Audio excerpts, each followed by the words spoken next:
Nuestra clase el día de hoy va a ser introducción al curso, la CPU y sus componentes, aplicaciones y algoritmos, y datos y algoritmos. ¿Sí? Para algunos de ustedes puede que esos temas ya los hayan visto en algún momento.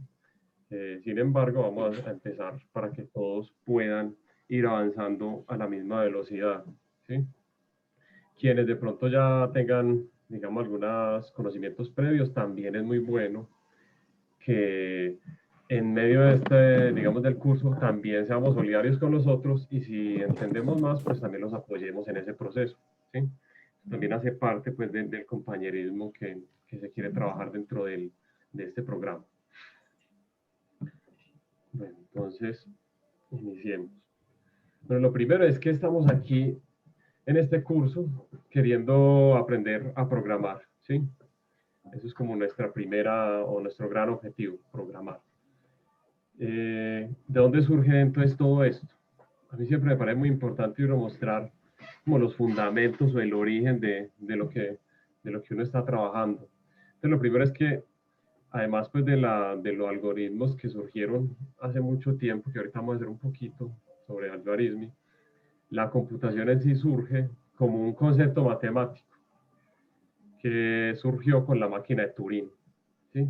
Alan Turing fue un matemático que definió, cuando todavía no existían los computadores, una forma de diseñar matemáticamente un computador. Entonces él dijo, yo para diseñar esa máquina la voy a diseñar teóricamente y necesito unos elementos. Esos elementos él los definió en esta ecuación que nosotros vemos acá. ¿Sí? Eso es realmente, sí es muy abstracto, ¿sí? Pero ese es el origen de esta computación, ¿sí? De los computadores. Sin estas formulaciones que hizo Alan Turing, lo que nosotros estamos haciendo hoy con los computadores, pues no hubiera sido posible. Entonces él definía como un conjunto de estados, unos símbolos de entrada, un estado inicial y unos movimientos. Y eso da un resultado. Y lo que se demuestra matemáticamente es que todos los computadores que tenemos se pueden reducir a una máquina de Turing. Todos los algoritmos que nosotros tenemos se pueden reducir a este concepto matemático que tenemos acá. Bueno, es muy importante el aporte que le hizo Alan Turing no solo a la ciencia, sino también, por ejemplo, se inventó la máquina Enigma, que fue la máquina que permitió decodificar los códices de los nazis y que le permitió a Inglaterra, por ejemplo, pasarlos a Estados Unidos y que finalmente ganaron pues, la guerra. También la historia de Alan Turing tiene ciertos matices, que el hombre fue juzgado en su época por ser gay y eso lo llevó pues a tener un final de su vida muy traumático. Listo. Bueno, una vez tenemos esto, resulta que basados en esta primera formulación que hizo Alan Turing, surgieron los primeros modelos ya de cómo debería ser de forma más específica un computador. ¿Sí? Entonces se desarrollaron dos tipos de arquitecturas generales.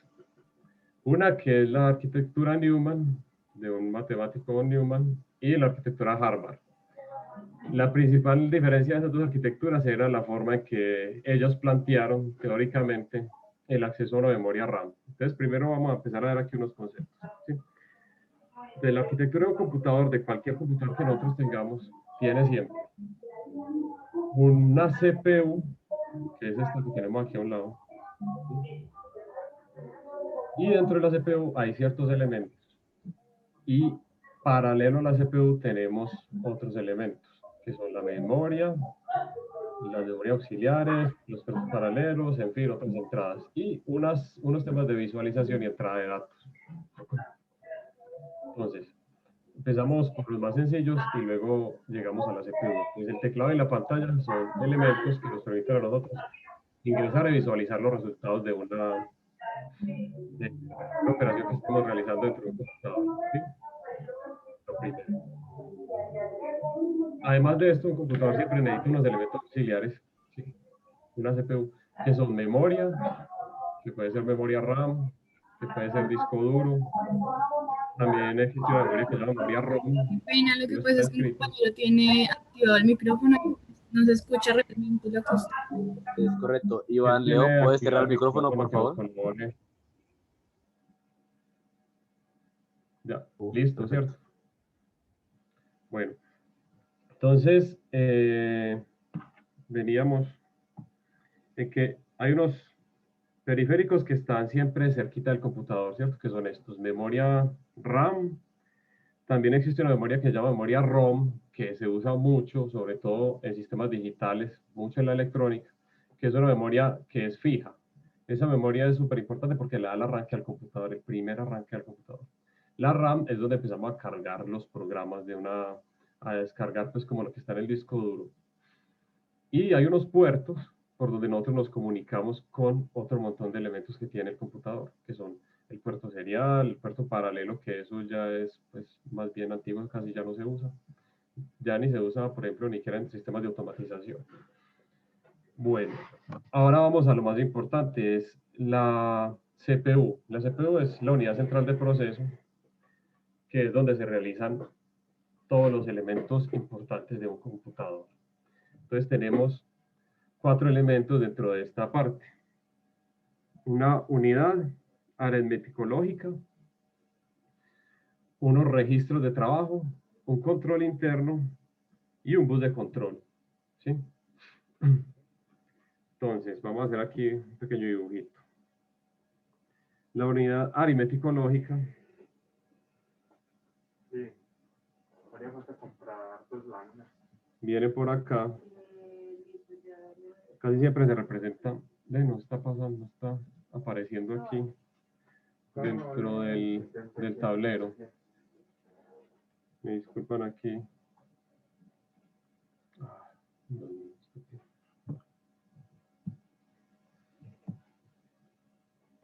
Profe, en la parte izquierda puede elegir el lapicero si desea rayar. No, lo que pasa es que lo estoy realizando desde una tablet que tengo aquí. Entonces por eso no lo tengo desde aquí directamente. Listo, ahí llegó. Se me había desvinculado. Entonces la ALU normalmente tiene, digamos, esta estructura. Tiene una entrada de registros que los vamos a llamar, por ejemplo, A y B.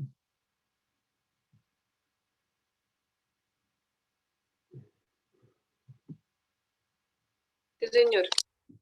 Que vendrían siendo aquí y acá. ¿Sí? Digamos estos dos elementos que están acá. No me está como copiando bien hoy, no sé por qué mucho. Voy a usar entonces esta herramienta. Registro A y el registro B. Estos dos registros son números con los cuales nosotros tenemos que hacer algún tipo de operación. ¿Cierto? Dentro de una unidad aritmético-lógica solo se realizan unas operaciones sencillas, que son suma, resta, acarreo, desplazamiento de bits y, y también digamos, algunas predefinidas que puede tener algún procesador en específico. Tenemos otra entrada que es f, que es la función que nosotros queremos que se ejecute. Tenemos la salida, la podemos poner como una F. Y tenemos como un resultado como un registro adicional de salida de esta operación. Entonces, ¿cómo funciona la unidad aritmético-lógica? Pues A y B son siempre números, ¿sí? Entonces yo puedo tener aquí, por ejemplo, el 2 y el 3. Y F es lo que yo tengo que hacer con ese número, ¿sí? Entonces, yo le puedo decir a esta unidad aritmético-lógica, con esta F, súmeme A y B. Entonces, si yo por F entro, digamos, una suma, entonces lo que va a salir aquí en la salida va a ser la suma de A más B. Eso es lo único que hace la unidad aritmético-lógica, realizar ese proceso. Los registros de trabajo son estos registros que tenemos aquí a los lados, ¿sí? Yo necesito tener cuáles son estos elementos para poder saber cómo funciona esto. Y esos registros de trabajo van cambiando a través de un control que se hace, un control del flujo, ¿cierto? Entonces, digamos que primero hay una suma, luego una resta, luego una división, luego otra suma. Ese control lo que me hace es decir eso, cuándo empieza la suma, cuándo empieza la resta, cuándo sigue el otro, y así sucesivamente. Y los registros de trabajo van llegando y van realizando operaciones. ¿Sí? Entonces yo voy jalando los registros y voy realizando cada una de esas operaciones. Eso es lo que me permite hacer la unidad de proceso. Entonces finalmente un computador lo que realiza es que coge toda esa información que nosotros tenemos aquí, la convierte a números que son binarios, que ahorita vamos a ver cómo se realiza esa codificación, y esos números binarios los procesa acorde a unas operaciones que se definen. Esas operaciones que nosotros definimos, estas Fs que llegan por aquí, esto es lo que finalmente nosotros llamamos un programa. ¿Sí? ¿Sí? ¿Programar qué es? Es definir cuáles son las funciones que se aplican sobre esta información que tengo yo. ¿Sí?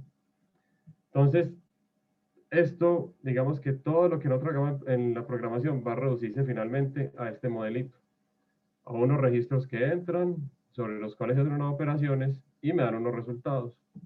Eso es lo que realizamos nosotros cuando hacemos programación. Ahorita les había hablado de la arquitectura Newman y Harvard. Resulta que en la arquitectura Newman hay un bus de datos, ¿cierto? Toda esta información tiene que llegar por algún lado. Esa autopista o esa vía por donde llega esa información se llama bus de control.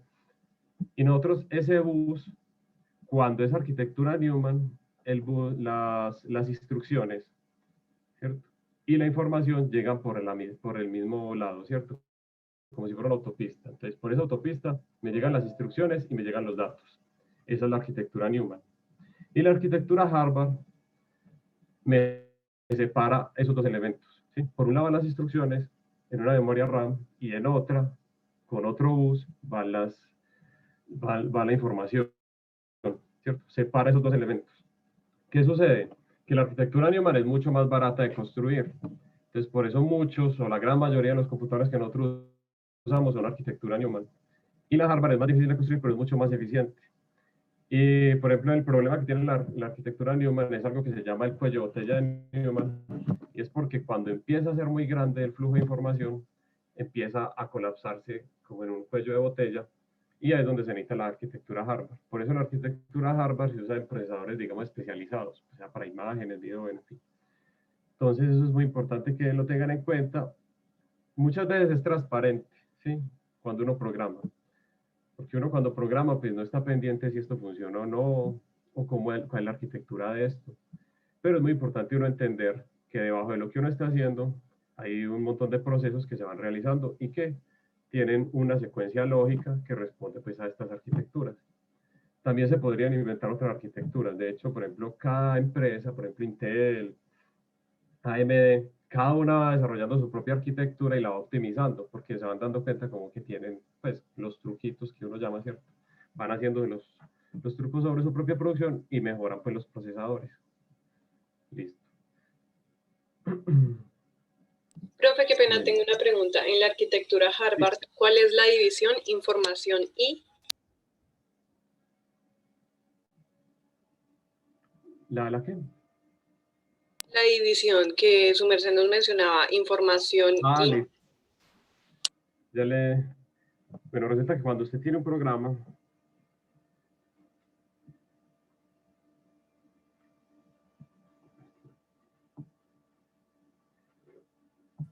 Profe, mientras va haciendo eso, usted no nos ha dicho cómo es la dinámica de las clases, cómo se participa o qué, o no ha hablado de eso, o ya habló y yo no estuve. Listo. Por ejemplo, aquí tenemos en cada clase 130 participantes. Nosotros tenemos unos tutores asignados, pero los tutores todavía no nos han dicho quiénes son, ¿sí? Entonces, hay digamos, dos roles. El primer rol es el del formador, que es el rol mío.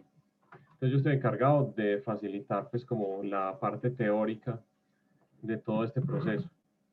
Y los tutores son los que nos van a acompañar en los laboratorios y en el desarrollo también como de unas sesiones de asesoría. Resulta que para estas clases, como hay tanta gente, la idea es que los tutores nos acompañen y nos ayuden a responder los chats, ¿sí?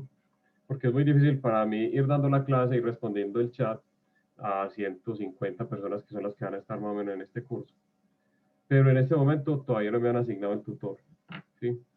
Eso responde mucho como a temas de contratación que todavía, digamos que a alguna persona le falta un papel y todavía la universidad no ha podido como finalizar el contrato. Pero dentro de cada una de las clases vamos a tener un tutor que nos va a ayudar a ir respondiendo las dudas que surjan por el chat y así poder avanzar como un poquito más rápido. ¿Es claro? Esto tienen quiere algún decir otro entonces dato. quiere decir que no es apropiado estar interviniendo con el micrófono haciéndole preguntas, no es lo correcto por lo que acaba de decir, o estoy equivocado. Sí, la verdad sería muy complicado si todos empiezan a intervenir por el micrófono porque se volvería algo imposible de manejar. Digamos que ahí es, por ejemplo, ahí se manejaría por el chat. Y digamos que si hay algunas preguntas que son importantes o algunas participaciones, pues ya también las concertamos a través del chat. Pero sí necesito pues como el tutor y ahorita no lo tengo. Entonces, por ejemplo, esta primera clase sí tocaría desarrollarla como una manera más, digamos, un poco con mis capacidades, ¿cierto? Que yo creo que por aquí ya llevo un montón, ya hay 74 mensajes de chat, ¿cierto? Que no son poquitos. Y, y pues la verdad no me da para estar escribiendo, leyendo y dando la clase. Sí. Entonces también es como para que entiendan un poquito por qué, porque aquí hay un montón de gente escribiéndome y yo entiendo que es difícil, pero Tengo no puedo. pues una sugerencia, ¿no sería bueno como que al final pues de cuando termines las explicaciones como que abras un espacio pues no sé, como 10, 15 minutos para como preguntas y respuestas sobre todo lo general y pues como que todos no repitamos la misma pregunta, sino que estemos pendientes para que pues se resuelvan las inquietudes que vayan a surgir y no te estemos interrumpiendo cada... Y además alzar la mano antes de lanzar la pregunta, o sea, en el orden, él te da el orden de quién alzó la mano y los acumula, pues para poder saber, o sea, ordenar el curso de esa forma. Y tratar de usar el foro cuando se pueda, pues son preguntas más.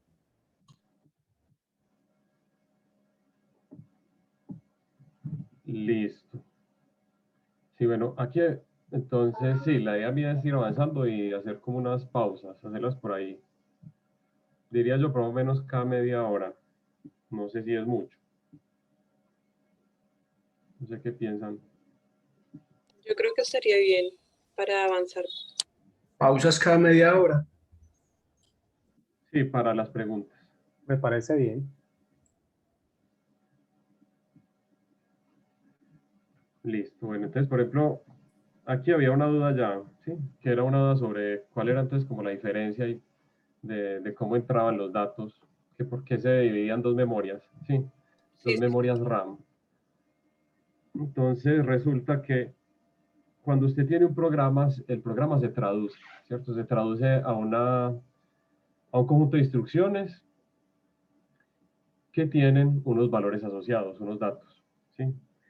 Entonces, en la arquitectura Newman, usted tiene, digamos, como si fuera una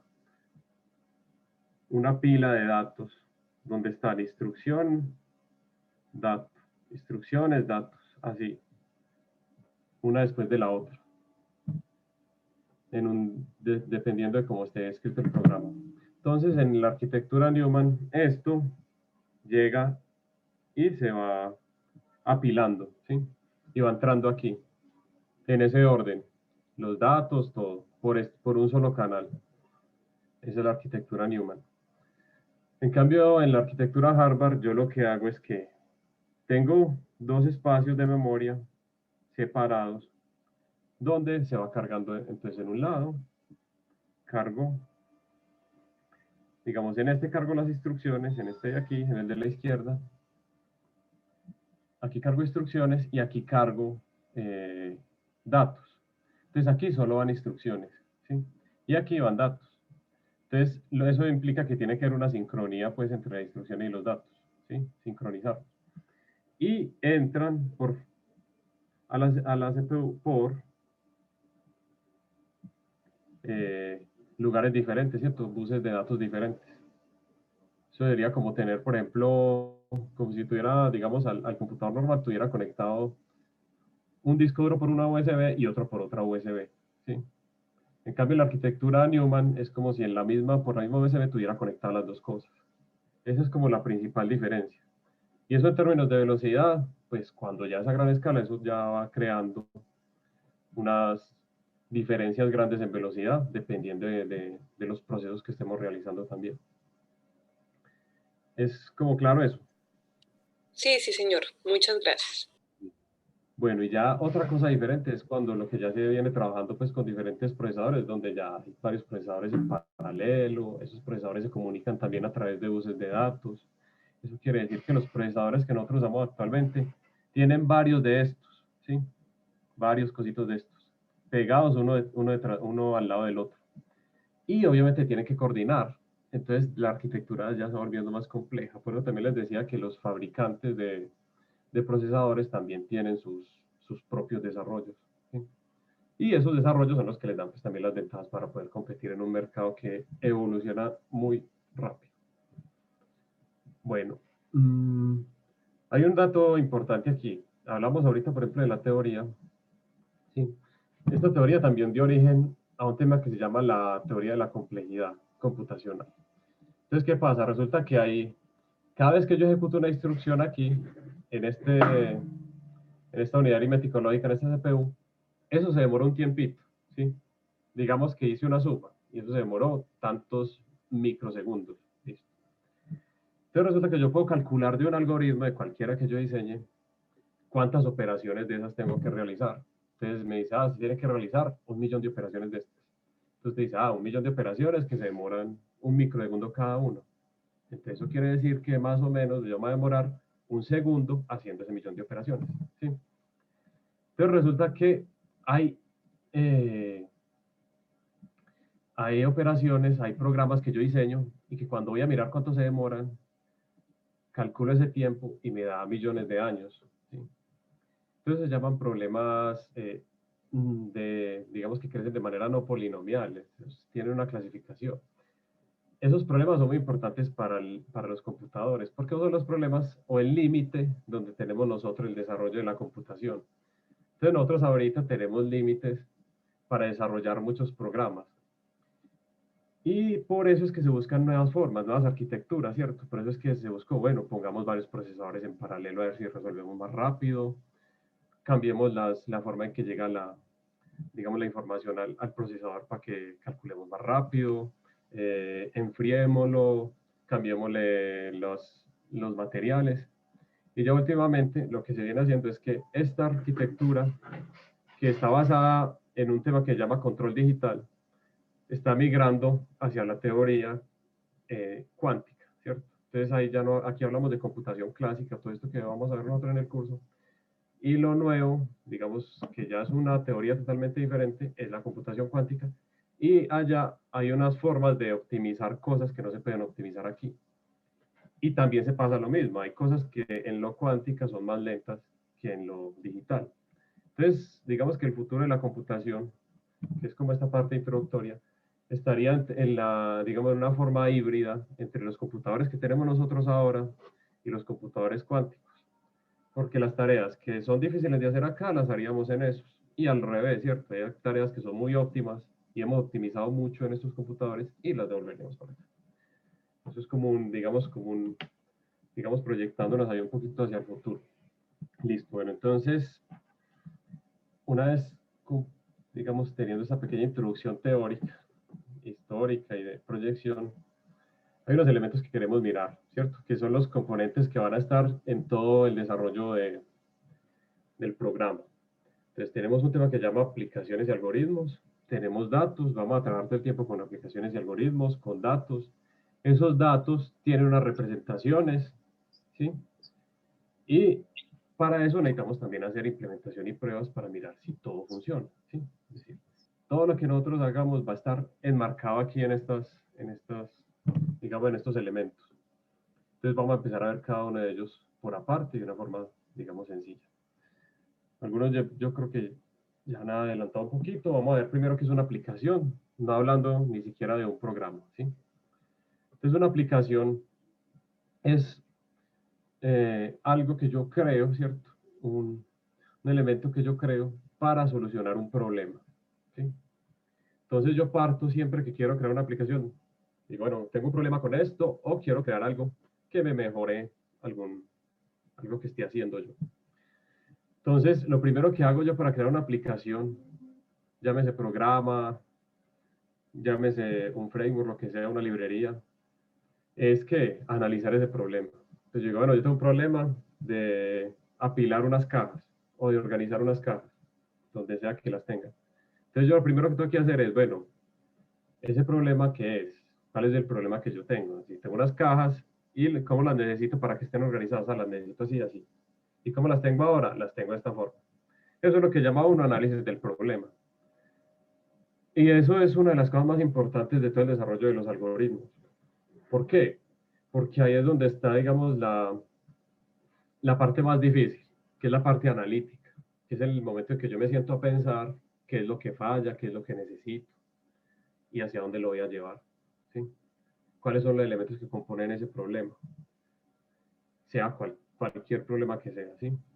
Una vez yo tengo, digamos, ese análisis del problema, yo digo, bueno, yo identifiqué, sigamos con el problema de las cajas, que tengo unas cajas que están puestas en tal lado, que son de tal tamaño, que pesan tanto, que están a tanta distancia, y yo las necesito poner en otro lugar de la siguiente forma, apiladas de digamos, la más pesada abajo, que tiene ciertos pesos. Eso se llama ya empezar a diseñar la solución. Entonces yo empiezo en términos generales a decir qué es lo que tengo que hacer. ¿Sí? Entonces, una vez ya tengo ese diseño de la solución, yo digo, bueno, voy a empezar a implementar la solución que diseñé. Entonces ahí sí empiezo a diseñar un algoritmo. Entonces un algoritmo es una serie de pasos que yo los escribo de tal forma que cualquier persona me puede entender. ¿Sí? Entonces ahí cuando empiezo a diseñar el algoritmo digo, bueno, este es el algoritmo para ordenar cajas en la bodega tal. Le digo el nombre, le digo el lugar, le digo todo. Entonces, el algoritmo, para ordenar las cajas, tengo que empezar contando las cajas, por ejemplo. Cuando cuente las cajas, tengo que empezar a pesarlas, listo. Y así. Y eso se llama la elaboración del algoritmo. Entonces, cuando hablamos aquí de análisis y diseño dentro del algoritmo es porque ya estamos analizando pedazos chiquitos. ¿Sí? Por ejemplo, ordenar las cajas.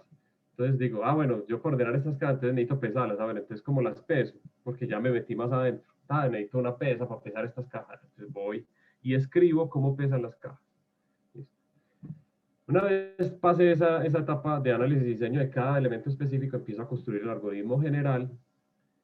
¿Sí? Y hay una cosa que llama una prueba de escritorio, que eso lo vamos a hacer mucho durante todo el proceso de formación. Y es que yo, una vez tengo escrito lo que voy a hacer, digo, bueno, hagamos de cuenta que tengo 10 cajas así. Bueno, miremos si esto sí funciona. Sigo las instrucciones en un papel y digo, tengo un error aquí, esto no me quedó como yo esperaba. Entonces, cuando yo hago la prueba de escritorio y no me funciona, tengo que devolverme otra vez, ¿cierto?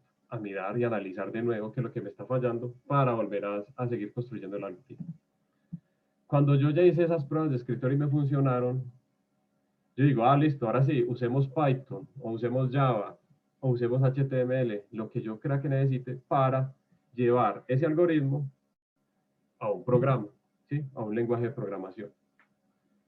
Y ya con el lenguaje de programación se hace una compilación. Un compilador es como un traductor, ¿cierto? Entonces yo escribo un código y el compilador traduce. ¿Traduce a dónde? Traduce eso para que todo quede organizado en la memoria, digamos, en la memoria del disco duro, y luego se pueda leer aquí y llegue de forma organizada, ¿cierto? Que llegue a esta parte de la CPU de forma organizada y se pueda entender. Eso es lo que hace el compilador. Cambia el lenguaje de nosotros, el lenguaje de la programación, al lenguaje del computador. Una vez yo ya tengo eso, yo empiezo a hacer pruebas ya generales. Entonces digo, le voy a traer esto, ejecutar, sale bien, ejecutar, sale bien, listo, ¿cierto? Se llaman pruebas sistematizadas. Esas pruebas, yo casi siempre para las pruebas, yo digo, yo ya sé cómo tienen que quedar, entonces la meto al algoritmo. Y si el algoritmo me saca lo que yo había pensado que tenía que salir, entonces, la prueba está buena. Si esas pruebas salen mal, volvemos otra vez, ¿cierto? Por eso la construcción de los algoritmos a veces es iterativa, repetitiva. Si yo encuentro un problema, me tengo que volver otra vez a mirar en qué falló el análisis, en dónde fallé en el proceso anterior para volverlo a hacer. Y cuando ya por fin veo que esto está funcionando, ahí sí le digo a alguien, un externo, úselo, ¿cierto? Use este programa que yo hice y mire a ver si le funciona, ¿cierto? Y eso se llama pruebas de usuario. Ya cuando el usuario por fin está dentro del proceso, entonces yo ya puedo saber si las pruebas salieron bien y ya pongo en marcha pues como el resto del proceso de desarrollo del algoritmo. Listo. Bueno, ahora vamos a empezar entonces con el algoritmo. No sé si hay alguna duda de lo anterior. Disculpe, yo tengo una pregunta. ¿Cuál es la diferencia entre las pruebas sistematizadas y las pruebas con el usuario? Listo. Una prueba sistematizada es porque yo ya sé cuál es lo que me tiene que sacar el algoritmo, ¿cierto? Es decir, yo le digo, ordéneme estas cajas y yo ya sé cómo quedan ordenadas, cuál es la salida al final. O si fuera algo que sumara, por ejemplo, súmeme 3 más 2 y yo ya sé que da 5. Si le meto 3 más 2 a ese programa y la salida me da 6, eso quiere decir que el programa está malo. Eso son pruebas sistematizadas, porque yo ya sé cuál es el resultado. Entonces yo tengo que garantizar que esas pruebas sistematizadas salgan bien. Si no salen bien, entonces tengo algún error estructural dentro del algoritmo y tengo que volverme a mirar qué es lo que está pasando. Okay, Que son similares también a las pruebas de escritorio. Señor. ¿Son similares a las pruebas de escritorio? Sí, lo que pasa es que las pruebas de escritorio se realizan solamente dentro del papel, ¿cierto? Antes de realizar o programar cualquier cosa en el lenguaje de programación, antes de hacer la codificación en el lenguaje de programación. Esa es la diferencia. Ah, ya, vale, profe, gracias. Sí, también en las lecturas decía que las pruebas sistematizadas se hacen con datos como prueba, muy similares a los datos que se trabajaría con el cliente para probar en efecto si el programa rinde pues, antes de pasarlo con el cliente. Sí, pero usted siempre de las pruebas sistematizadas sabe cuál es el resultado. ¿Sí? Okay. La diferencia de las pruebas sistematizadas con las de un usuario es que el usuario muchas veces no sabe muy bien cuál es el resultado y le empiezan a salir cosas, ¿cierto? Digamos errores extraños, cosas que de pronto uno no previó o que no se entienden dentro del programa, ¿cierto? A veces de pronto alguien dice, ingresa el número de cajas y de pronto la persona no sabe dónde está el número de cajas, ingresa otro número. Esos son pruebas con el usuario, que también sucede pues. Entonces, profe, otra preguntita. Dentro de este punto entran también las heurísticas de Jay-Nielsen. ¿Podrían entrar? Las heurísticas de Jay-Nielsen. Pues ahí no sé de qué me está hablando, la verdad. Pues realmente de algunas reglas que se utilizan para hacer pruebas de usuario y de usabilidad. Pues sí, digamos que las pruebas sistematizadas y el tema de las heurísticas que también se usa pues también digamos en cierta modelación. Digamos, yo desde heurística la entiendo desde la matemática, sobre todo, sí, que es como el principal campo de acción que tengo yo. Pero me imagino que se llaman pruebas heurísticas porque de alguna manera no son deterministas, ¿cierto? Es decir, no son resultados exactos, sino que tienen un componente de experiencia previo, que es donde surge pues el tema de heurística. Me imagino que tiene que ver con eso.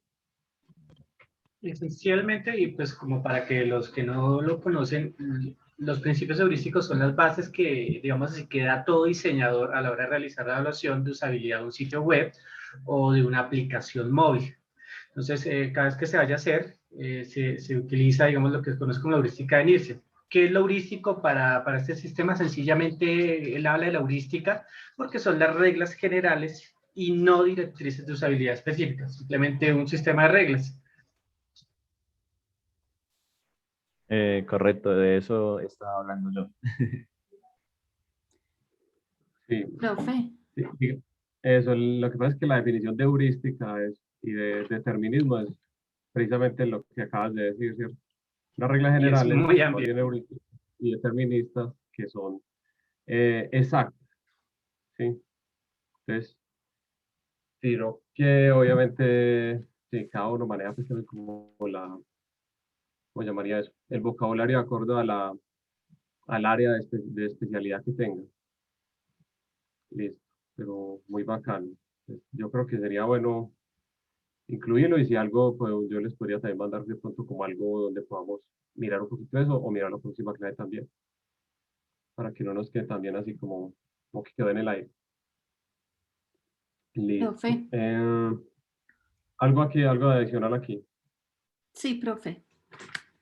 Es que quisiera entender bien el rol del compilador.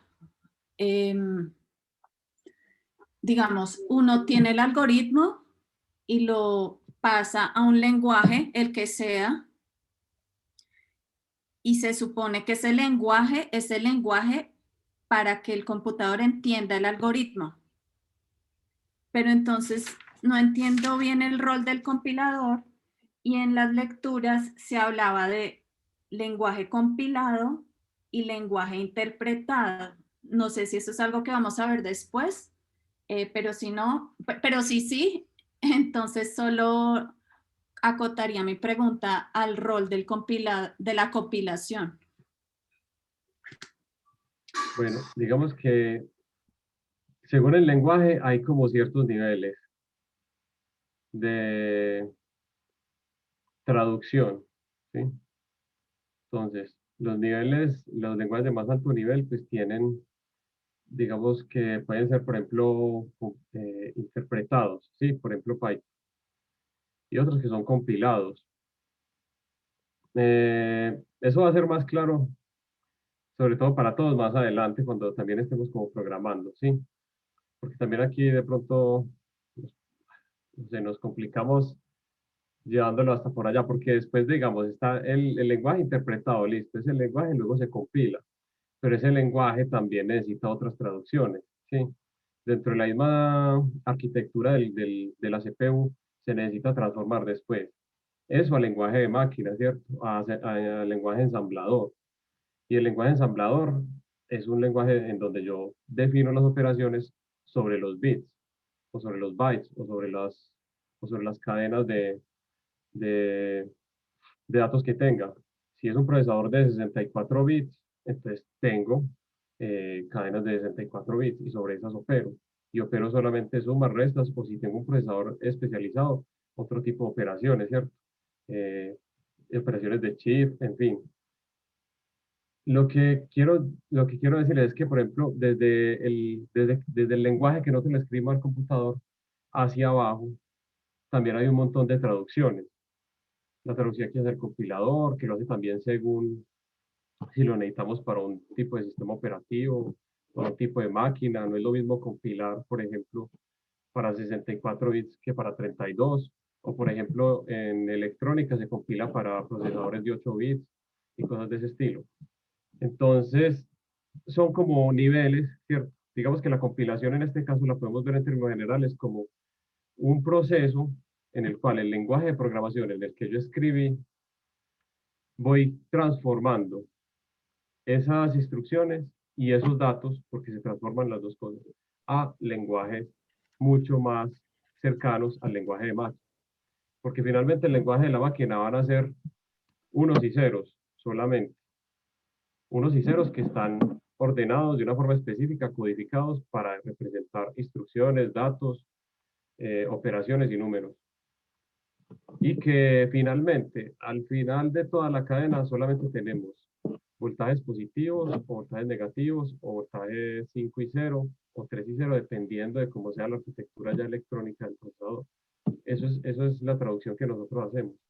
Desde un lenguaje que tiene una estructura y unas instrucciones, esas instrucciones se transforman después en un lenguaje de más bajo nivel, de llegar a un lenguaje, digamos, de máquina, y luego esas instrucciones también toca transformarlas a un lenguaje ensamblador, a una, digamos, dentro de los procesadores también hay que organizar eso, ¿cierto?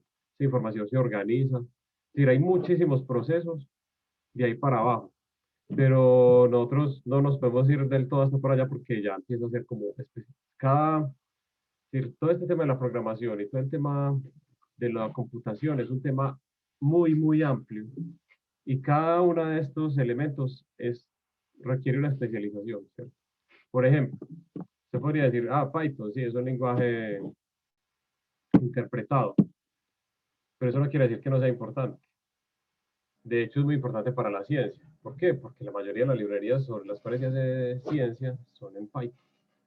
Y mucha gente no se va a poner a aprender un lenguaje como C, que es mucho más complicado de programar para realizar, por ejemplo, unos experimentos, sino que prefieren usar un lenguaje como Python para procesar datos, para crear bases de datos, para crear, por ejemplo, modelamientos matemáticos, en fin. Entonces, esa es como la estructura general de todo esto. Y cada cosa es muy, muy específica. Entonces ahí nos podemos quedar pues toda la vida. Pero finalmente la compilación es solo eso. ¿Cómo traducimos esos lenguajes al lenguaje de máquina del procesador? Y que también hay que tener en cuenta que, por ejemplo, un procesador también necesita una cosa que llaman drivers, un montón de elementos que permiten que él funcione, que él se comunique también con lo que hay más arriba. Entonces todo es como una escala de comunicación. El de abajo se va comunicando con el de arriba y así sucesivamente. Y por eso a veces hay como errores, ¿sí? En los programas, no todo sale perfecto. Perdón, profe, que yo haga una interferencia. Dale. Lo que usted investigué en internet y lo que descubrí es que el lenguaje interpretado y el compilado hace diferencia en el tiempo de ejecución y hace también referencia a cuándo nosotros tenemos que ver el lenguaje de programación. Todos los computadores interpretan el lenguaje de máquina. Entonces, cuando nosotros hacemos es programar es en el lenguaje del ser humano, los lenguajes de programación.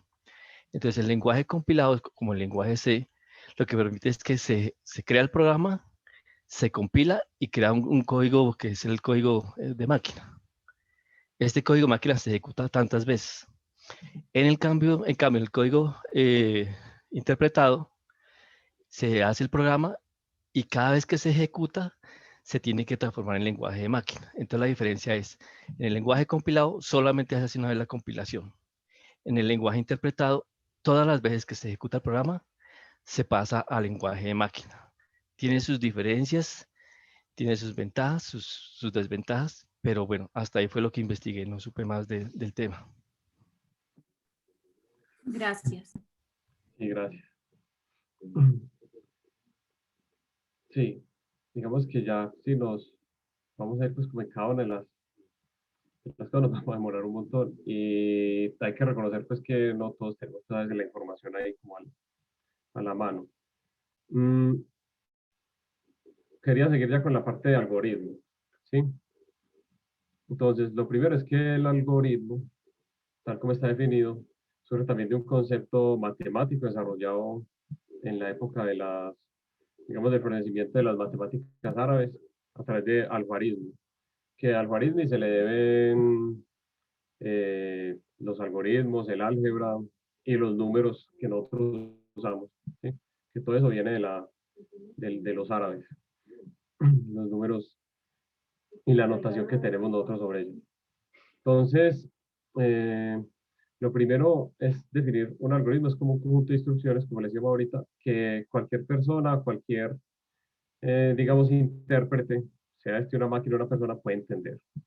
Pero tiene entonces unas características muy importantes, que tiene un inicio y un fin, ¿sí? Es decir, un algoritmo que no tenga fin no se considera pues como un algoritmo, porque quiere decir que no termina, y un algoritmo dentro de su definición tiene que ser un número de pasos finito, ¿sí? Funciona en secuencia, es decir, una instrucción va después de la otra. Esto ha cambiado un poco, sobre todo en el tema de procesamiento paralelo. Hay instrucciones a veces que se pueden ejecutar en paralelo, ¿sí? Que ya hace parte como de las nuevas características de la computación. Y cada instrucción es clara y precisa. Es decir, cada instrucción me dice, tengo que hacer cómo, dónde, cuándo y cuánto tiempo, ¿sí? Y para poder desarrollar ese algoritmo yo necesito básicamente 3 elementos. Unos datos que pueden ser constantes y variables y unas instrucciones. Listo. En el tema de los datos, pues, un dato puede ser una constante. Entonces, ¿qué es un dato constante? Un dato constante es algo que durante la ejecución del algoritmo no va a cambiar. ¿Qué es eso que no va a cambiar? Por ejemplo, digamos que yo tengo el número pi. El número pi lo tengo ahí y sobre ese número pi no va a cambiar. ¿Por qué? Porque es una definición, es un tema constante. Entonces, siempre que lo vaya a usar, el número pi va a ser 3.14, 16, hasta donde lo quiera guardar. Pues. Mientras que hay datos que llaman variables. Los datos variables son elementos que van cambiando durante la ejecución del programa. En este caso, ¿cómo? Por ejemplo, yo digo que tengo un costo, calcular un costo. Entonces, para calcular el costo depende del tiempo. Entonces, el costo puede empezar, digamos, siendo 3.000 pesos, luego subir a 5.000 y luego bajar a 2.000, ¿cierto? En un proceso cualquiera, en un algoritmo cualquiera. O un color, ¿cierto? Entonces, un color que empiece siendo, digamos, amarillo, rojo, negro, y va cambiando durante la ejecución del programa. Otro tema que puede ser una variable, digamos, la variable posición, ¿sí? Entonces, una variable posición, por ejemplo, posición en X. Entonces, empezó en 0, luego cambió a 100, a 200, a 300. Eso es una variable. También las variables, yo los puedo tener como variables de entrada, ¿cierto? Pueden ser variables internas, otras pueden ser variables de entrada. Entonces, por ejemplo, donde yo diga, ingrese la altura suya, ¿sí? Ingrese su peso. Y con eso hago algún cálculo. Entonces, el peso y la altura son elementos variables porque todo el mundo no va a tener el mismo peso ni la misma altura. Y yo con eso hago un cálculo que puede ser, digamos, entonces la talla que usted necesita de su camisa está. Ese sería una variable. No sé si tienen dudas sobre estos elementos del algoritmo, datos y variables. Profe, ¿podrías dar otro ejemplo de datos constantes, por favor? Bueno, un dato constante, ¿qué otro puede ser? Por ejemplo, digamos, un nombre de un registro. Digamos que tenemos registros de una base de datos donde decimos edad, no, edad no, ese no sería. Por ejemplo, los costos fijos. Los costos fijos son algo que no cambian en un periodo de tiempo determinado, que casi siempre es un año. Tú pagas un arriendo y siempre pagas lo mismo durante un año. Eso, por ejemplo, es un costo fijo y puede ser un dato constante, algo que no cambia. Mientras que, por ejemplo, los costos variables, como puede ser, digamos, el recibo de la luz, el recibo del agua, estos sí pueden fluctuar, pueden variar y son variables. Es también importante aclarar que todos los datos, tanto constantes como variables, pueden ser endógenos y pueden ser exógenos. Y asimismo pueden ser cuantitativos y pueden ser cualitativos. Vale, muchas gracias. Profe, yo quiero decir que un dato constante puede ser, un ejemplo, la moneda colombiana, es el peso. Hasta el momento nosotros nos regula el peso.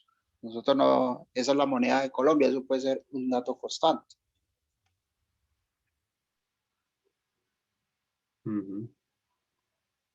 Sí, también un dato constante, por ejemplo, en un algoritmo Profe. podría ser, por ejemplo, el logo de una compañía. ¿Sí? Qué pena, si tenemos... Perdón. Pero yo iba a preguntar, si tenemos el peso como una constante, ¿podríamos decir que el precio de ese peso sería la variable? ¿O no todo constante tiene variable? Es que no he entendido bien. Por ejemplo, respecto al dólar. Okay.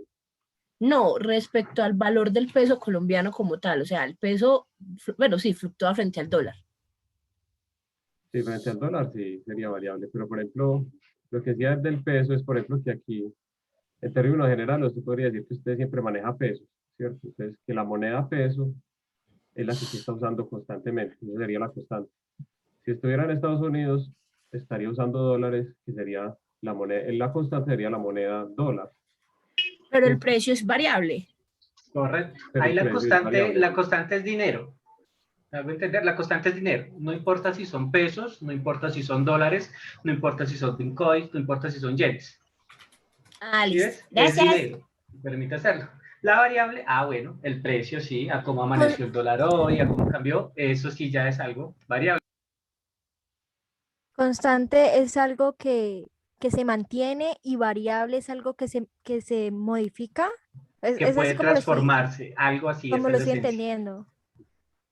Sí, sí, solo Pues no sé, que se llama variable tengo porque una también. pregunta.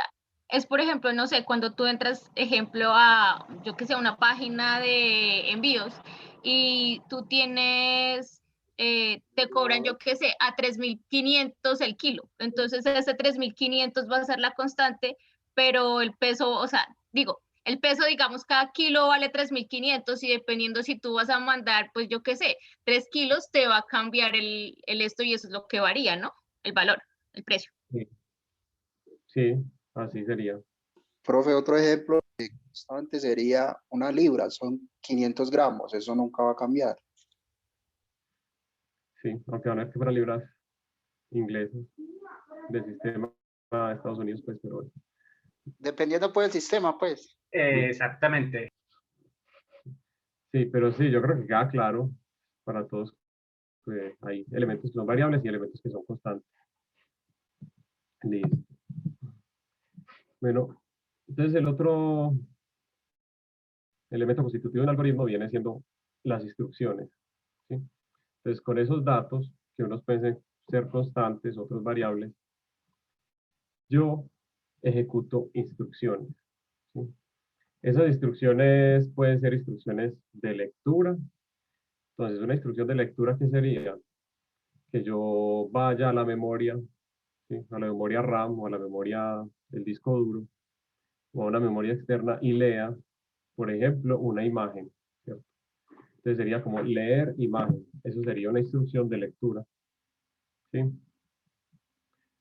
Una instrucción de escritura sería, bueno, yo hice un cálculo, como lo hablábamos ahorita con el dólar, ¿cierto? Del precio del dólar con respecto al peso en el tiempo. Y tengo un montón de datos. Y con eso hago una imagen, ¿cierto? Una grafiquita de las que vemos, digamos, en cada rato, pues, en las noticias y eso. Y esa grafiquita la quiero guardar. Entonces, por ejemplo, una operación de escritura sería guardar imagen, ¿sí? Guardar esa imagen, escribir esa imagen en un archivo, es una operación de escritura que yo tendría pues ahí. Operaciones de asignación. Las operaciones de asignación tienen que ver con... ¿qué me acuerdo? No, pasemos primero a la aritmética. Qué pena. La operación aritmética, ¿cierto? Digamos que yo tengo un número, ¿sí? Entonces tengo dos números. Ya esos dos números los voy a sumar, restar, dividir. Eso es una operación aritmética, ¿sí? Asignación, ¿qué es? Yo tengo, por ejemplo, un nombre de una variable, por ejemplo, que puede ser peso, ¿sí? Entonces a la variable peso yo le asigno una cantidad. Entonces, 5 kilos, 10 kilos, 3 kilos, 1 kilo. Eso se llama asignación. Yo le asigno a la variable una cantidad. De decisión. Entonces hay variables que son, por ejemplo, una instrucción, por ejemplo, de decisión es que yo cojo y digo, bueno, si esto es igual a esto, entonces hago lo siguiente. Si no, entonces hago otra cosa. Es decir, yo basado en, digamos, en el valor que tenga algún tipo de variable, yo puedo decidir, ¿sí? Digo, voy a decidir que si el precio del dólar es muy bajito, entonces compro dólares, por ejemplo. O voy a decidir que si una casa está muy barata, entonces la compro, ¿cierto? Eso podría ser una instrucción de decisión, ¿no?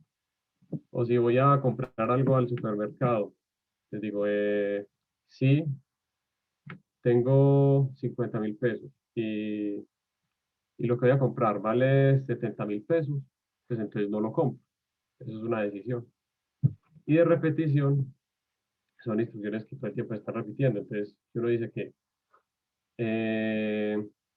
por ejemplo, que para llegar del lado A al lado B, tengo que dar 20 pasos. Entonces, cada paso se repite. Ta, ta, ta, ta, ta, ta, ta. Esos pasos se van repitiendo todo el tiempo, eso se llama una repetición, ¿sí? Repetir, repetir, repetir, repetir. O se puede repetir también basado en una decisión. Entonces, si no he llegado, repetir. Si no he llegado, repetir.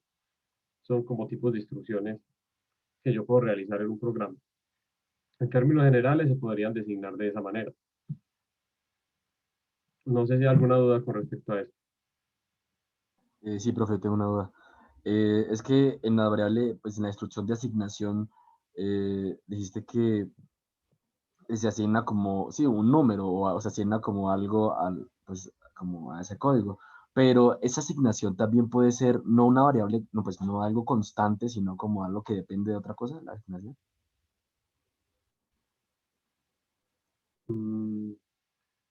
¿Cómo qué? O sea, en vez de decir que, no sé, x es igual a 2, x es igual a b, que b corresponde a otra función, por así decirlo. Sí, eso sería otra asignación. Ah, no, listo, perfecto, ya está claro. Y también como una función, por ejemplo, se le podría asignar algo. Ah, Son bueno. asignaciones que se van realizando. Por ejemplo, si yo tengo una función que fuera, digamos, calcular la distancia. Entonces, digamos que calcular distancia 2,3. Eso es una asignación que yo le hago a esa función para que me calcule una distancia.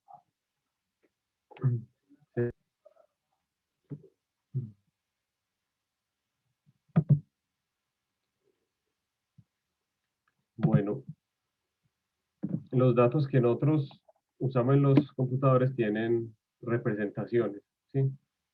Como ustedes saben, solamente dentro de un computador podemos usar unos y ceros. Entonces eso nos limita a que lo que nosotros le digamos tenga que estar de alguna manera codificado, que nosotros sepamos o entendamos qué es lo que quieren decir esos unos y ceros. ¿Sí? Entonces, para poder, digamos, clasificar los unos y los ceros, que se llama un sistema binario, se empezaron a acuñar distintos. Entonces el bit, que es la mínima unidad de información que se puede crear. ¿Sí? ¿Por qué? Porque es una información que viene, digamos, dada por un 1 y un 0, ¿sí? Que es o un sí y un no, o un alto y un bajo. Esa es la mínima cantidad de información que se define, que se llama bit. Para agrupar esos bits, porque tiene muy poquita información, ¿cierto? Se crea un conjunto de 8 bits que se denomina byte. Entonces, cuando yo tengo varios bits juntos, yo conformo un byte. Y si junto esos bytes en grupos de 4, los llamamos un word. Y si más bien junto los bytes en 1024, eso quiere decir 2 a la 10 bytes, entonces tengo un kilobyte. Y si tengo 2 a las 10 kilobytes, y si tengo 2 a la 10 megabytes, tengo un gigabyte. Y así se va pues, desarrollando como la escala de medición de los bits y de los bytes. Eso lo podemos ver más claramente ahorita que hagamos ejemplitos con sumas y restas de bits. ¿Sí? Bueno, entonces también como solo tenemos bits, ¿sí? Es decir, unos y ceros, entonces yo al computador le tengo que decir como qué significa cada cosa. Entonces lo tengo que codificar, porque el computador me va a decir, bueno, usted me va a entregar, por ejemplo, grupos de 8 bits, pero entonces para nosotros como humanos eso significan ciertas cosas. Entonces, por ejemplo, para codificar el alfabeto se usa la codificación ASCII. Entonces, por ejemplo, aquí hay algunos ejemplitos. Entonces, la letra H sería el número 72, ¿sí? Pero ese número 72 en binario también, transformado a binario. O el slash, ¿sí? También, o el número 92. O el corchete hacia la izquierda, el 93. Pero eso tiene un tamaño específico y ese tamaño específico el computador lo interpreta como ese carácter. Si yo no tengo esta codificación que es como un diccionario, ¿cierto? Diccionario que yo busco. Me entregó el 52. ¿El 52 qué es? Es el número 4. Me llegó el 72. ¿El 72 qué es? Una H. Me llegó el 92. ¿El 92 qué es? Un slash. Eso lo tengo que tener yo dentro del diccionario para poder saber qué es lo que me está entregando el computador y también yo entender qué es lo que le estoy entregando al computador. Entonces es como un diccionario que nos permite comunicar esos datos. Ya se habla pues también como de otros elementos para designar la información, que es un campo, ¿cierto? Un campo que es un conjunto de bytes. Un registro que es un conjunto de campos, un archivo que es un conjunto de registros, una base de datos es un conjunto de archivos, pero que tiene que estar relacionado, ¿cierto? Entonces, por ejemplo, un conjunto de bytes, ¿qué sería? Por ejemplo, una palabra, ¿sí? Hola. Entonces, tengo una palabra ahí definida en un conjunto de bytes. Después, un registro podría ser un párrafo, porque tengo un conjunto de palabras. Y después de esas palabras, yo puedo hacer ese conjunto de párrafos, yo puedo hacer un montón de párrafos y tenerlo en un archivo, que podría ser, por ejemplo, un archivo como un texto. Y ese texto puede ser un libro, ¿sí? Y yo puedo coger todos esos libros y juntarlos como si fuera una base de datos, ¿cierto? Porque son conjuntos de libros. Eso es básicamente como una estructura para clasificar la información. No es nada pues del otro mundo. Bueno, entonces como hemos estado hablando tanto de números binarios y decimales, vamos a empezar a hacer como unas primeras definiciones de cómo funciona el sistema binario. ¿Sí? Entonces el sistema binario es un sistema que se caracteriza por tener solamente dos elementos. ¿Sí? Entonces los elementos son el 1 y el 0. Y matemáticamente se trabaja con el 1 y el 0. Se puede trabajar de una manera diferente, como si fuera, digamos, alto y bajo, arriba abajo, blanco y negro, ¿sí? Pero es simplemente una representación. En la matemática lo representamos con unos y ceros y tiene una álgebra que se llama álgebra binaria. Y esa álgebra binaria es la que nos va a decir cómo se desarrollan las operaciones dentro de ese sistema binario. Entonces, de la misma forma que nosotros sumamos, por ejemplo, que nos enseñaron a sumar en la escuela, podemos sumar números binarios. Entonces, solamente tenemos dos números para representar 0. Entonces, por ejemplo, si yo sumo 0 más 0, me da 0. Si yo sumo 0 más 1, me da 1. Y si sumo 1 más 0, me da 1 también. Pero si sumo, por ejemplo, 1 más 1, yo no puedo decir que es 2. Porque el 2 no existe dentro del sistema binario. Entonces, yo necesito llevar, ¿cierto? Crear la siguiente posición binaria. Entonces 1 más 1 me da 10. A ver, yo si este elemento sí me va a Profe, funcionar por fin. ¿está escribiendo algo en el tablero? Ah, ok. Que no Sí. estamos viendo nada. Porque que no sé por qué me está copiando tan mal. Es mejor que trabaje directamente y no con la tableta, profe, yo creo. Sí, venga hagámoslo por hoy. En la próxima clase corregimos esta, qué fue lo que pasó con esto. Listo, entonces, por ejemplo, el sistema binario tiene solo unos y ceros. Entonces, vamos a hacer un primer ejemplito. Entonces, el número 0 en binario se viene representado como el 0. ¿Sí? El número 1 va a ser representado como el 1. El número 2, entonces ya necesitamos, como solo tenemos ceros y unos, necesitamos una posición adicional, ¿cierto? Es como cuando llegamos al 9. Usted llega al 9 y ya no sigue otro número, ¿cierto? Sino que usted cambia el 9 por el 0, ¿sí? Y en la posición a la izquierda, que tiene más valor, que son las decenas, pone el 1. Entonces vamos a hacer lo mismo acá. Entonces, como ya no tenemos más números, entonces vamos a poner el 0 y a la izquierda ponemos el 1. ¿Sí? Entonces el 10, o como lo viéramos decimal, el 1, 0 es el 2 en binario. ¿Sí? Ahora el 3. Entonces sería que seguimos la secuencia. 1, 1. Le sumamos un 1. El 4. Entonces para el 4 tenemos que volver a sumarle un 1 al 11. Pero entonces ya que nos daría que esto es 0. ¿Cierto? 1 más 1, 0. Luego otro 0.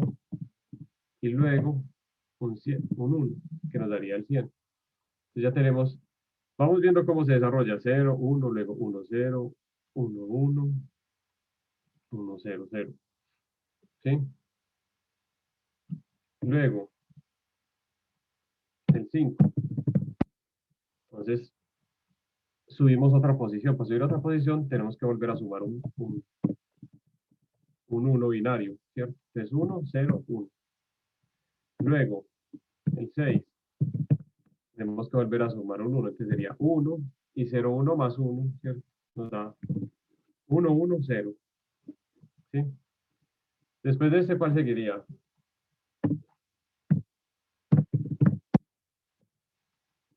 Los 3 unos. Los 3 unos, ¿cierto? 1, 1, 1. Y ya que llegamos a los 3 unos, entonces este ¿cuál sería? Nos toca que buscar una posición adicional. Entonces, así es que contamos en sistema binario, ¿cierto? 0, 1, 1, 0, 1, 1, 1, 0, 0, 1, 0, 1, 1, 0, 1, 1, 1, 0. Y así nos vamos para arriba. Entonces, con estos números binarios yo puedo crear operaciones. Operaciones que llaman operaciones binarias. Entonces, por ejemplo, si tengo, por ejemplo, 1, vamos a crearla aquí, ¿cierto? Entonces, las más sencillas, 0 más 0. Entonces, 0 más 0 en binario me da 0. El 0 más 1 me da 1. El 1 más 0 me da también un 1. ¿Sí? Es decir, que es conmutativo.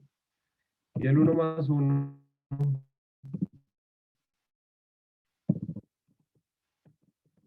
me da un 1, 0.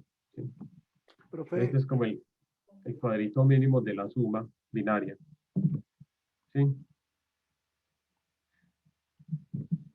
¿Queda claro? Y con esta suma binaria nosotros podemos definir pues ya todos los números que siguen en adelante. Entonces ahora, bueno, ¿yo cómo hago para pasar entre los números que Profe, yo qué pena. siempre trabajo, los decimales? Sí. Pues yo sé que todos quieren avanzar y todo esto, pero la verdad yo no entendí esto de los números binarios. O sea, no me quedó muy claro por qué el 2 es 1, 0, por qué el 3 es 1, 1. Creo que me perdí un poquito. Listo. Dale que Ni ya yo. vamos a volver a organizar, no hay problema. Entonces, por ejemplo, bueno, entonces, partamos de la definición, es decir, el sistema binario solamente acepta ceros y unos, nada más. ¿Sí? Es lo único que hace. Y solo podemos construir números con ceros y unos, así como están los que están aquí en este cuadrito. Entonces, como solo podemos construir números con ceros y unos, vamos a empezar a definir cómo creamos los números decimales a partir de los números binarios. Entonces, tenemos el 0. El 0 va a ser el mismo 0, ¿cierto? Porque no hay problema. Tenemos el 0. Listo. El 1, también tenemos el 1. Pero el 2, ahí es donde empieza el problema. Decimos, bueno, ¿cómo vamos para representar el 2? ¿Sí? Si solamente tenemos ceros y 1, entonces nos toca decir, bueno, entonces Profesor, qué pena. juntemos 2. Sería más fácil si lo explica con las potencias. Sí, yo también creo. Primera posibilidad de derecha a izquierda. Estoy de acuerdo también. También lo puedes decir con las potencias. Lo que pasa es que ya voy para allá. Estoy tratando de ir como lo más claro posible, ¿cierto? Entonces aquí yo ya necesito, es decir, hagamos aquí la cuenta normal decimal, ¿sí o no? Que es 1, 2, 3, 4, 5, 6, 7, 8, 9, y después de este, ¿cierto? Después del 9, ¿qué sigue? Una combinación del 1, aquí me faltó el primer, ¿cierto? Sigue una combinación del 1 con el 0, ¿sí? Lo que pasa es que como nosotros no tenemos todos estos números, entonces nos toca pasar del 1, ¿cierto? 0, 1, y como no tenemos ninguno de estos otros, entonces ¿qué sigue cuál es? 1, 0. ¿Queda más claro ahí? Antes de pasar al tema de la posición. Entonces, por ejemplo, el 3, ¿cuál sigue el 3? Contándolo el 11, ¿sí o no? Y el 4, entonces lo mismo, si tenemos los números aquí ya no tenemos 12, 13, 14, 15, ¿cierto? Sino que después del 11, ¿cuál lo seguiría? Número 100. Es como una otra forma de verlo. Como lo dicen los compañeros, es de la siguiente forma. Voy a explicar esa forma, a ver si también si les queda más claro. ¿Sí? Por ejemplo, yo tengo este número binario. Pongamos número binario aquí, bien raro. Listo, este. Yo no sé cuánto es. 1, 0, 1, 0. 1, 0, 1, 0. Entonces resulta que cada posición de este número tiene un valor. ¿Sí? Entonces, por ejemplo, esta. Vamos a ver cada una por acá. Entonces este, como le decía el compañero, eso es 2.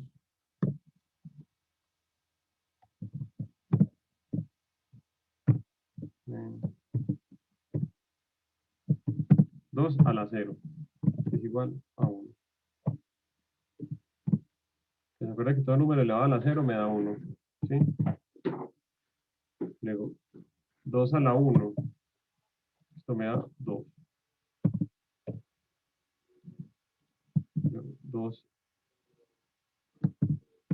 2 a la 2.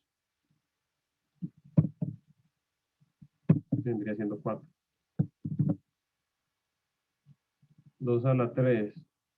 ¿Todos entienden qué significa esta comita aquí arriba? Sí. Pero en ese caso, los que están en 0 no se sumarían, ¿cierto? Exacto, Aldair. Exacto. O sea, los que están en 0 no se sumarían, simplemente los que están en 1 para que más o menos como los compañeros entiendan un poco más. Eso. Entonces, para ayudantes cada posición tiene un valor. ¿Sí? Entonces, si yo quiero saber el valor de este número, entonces las que están en 0, como le dijo el compañero, ¿cierto? Estas, 0. Entonces aquí sería 0, ¿cierto? 0 por 8. Este sería 0 por 2, ¿sí?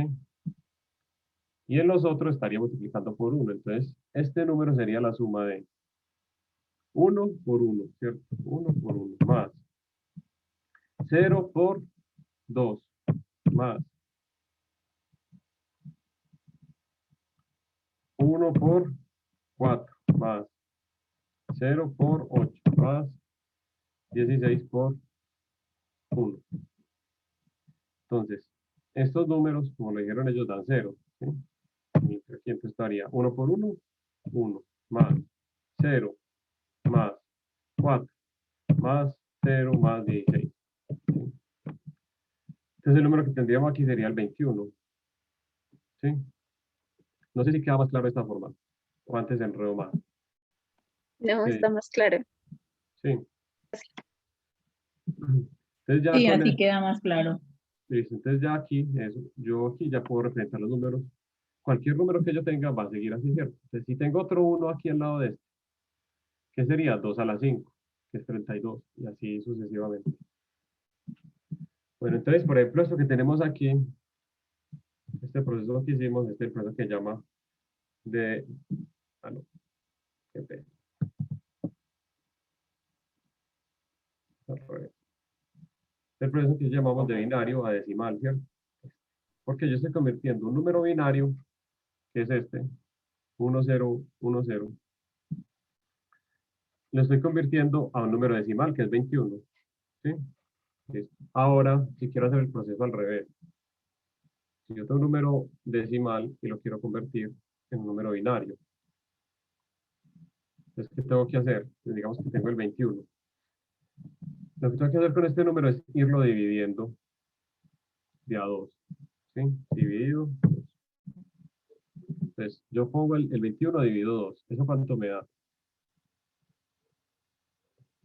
Así sería más fácil con el lápiz. 10.5. Bueno, pero no el resultado exacto. Ya les va. Hagámoslo aquí con esta rayita. Tenemos 21 dividido 2. ¿Sí? 21 dividido 2. Entonces 21 dividido 2 me da ¿cuánto? Me da 10 por a 1. 1, 0. ¿Sí? Y me sobra 1.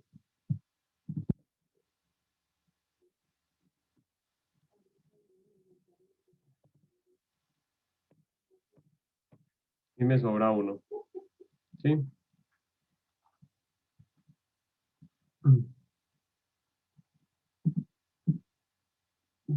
Y listo, bueno. Ahora yo divido el 10 que me sobró, lo voy a volver a dividir por 2. ¿Sí? Vuelvo y lo divido por 2. Lo divido por 2 me da 5. ¿Sí? 5 por 2, 10. A 10 me sobra 0. ¿Sí? Listo. Ahora voy a encontrar lo mismo. Vuelvo y divido por 2.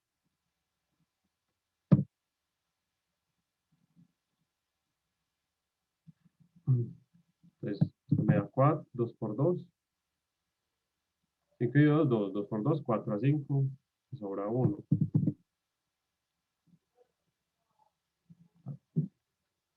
Y ya la última división.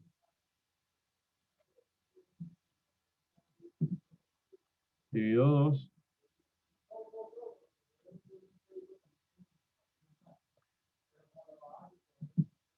Esto me da 1. Y me sobra 0.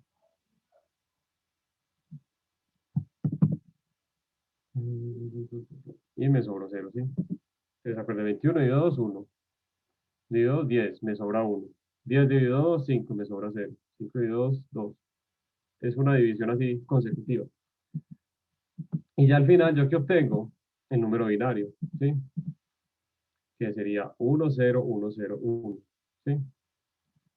Es esto mismo, pero al revés. Mira, voy multiplicando. ¿Queda claro cómo se hace esta conversión?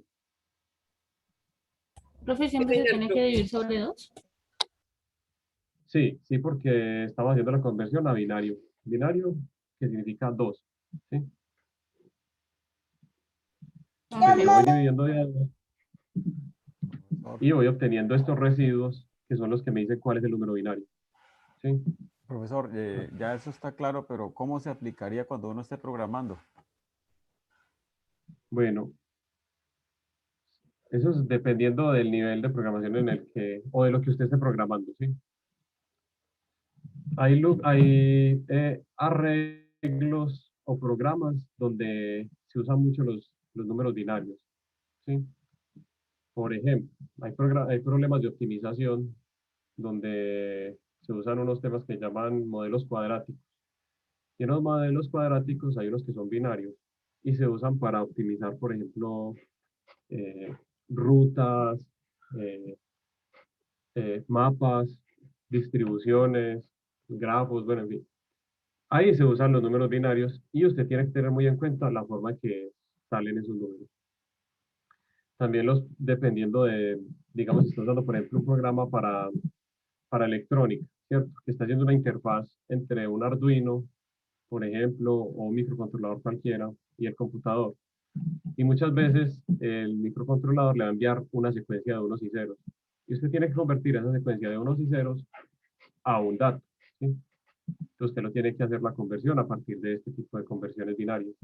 También se usarían ahí. Por ejemplo, el Internet de las cosas, esto es muy importante.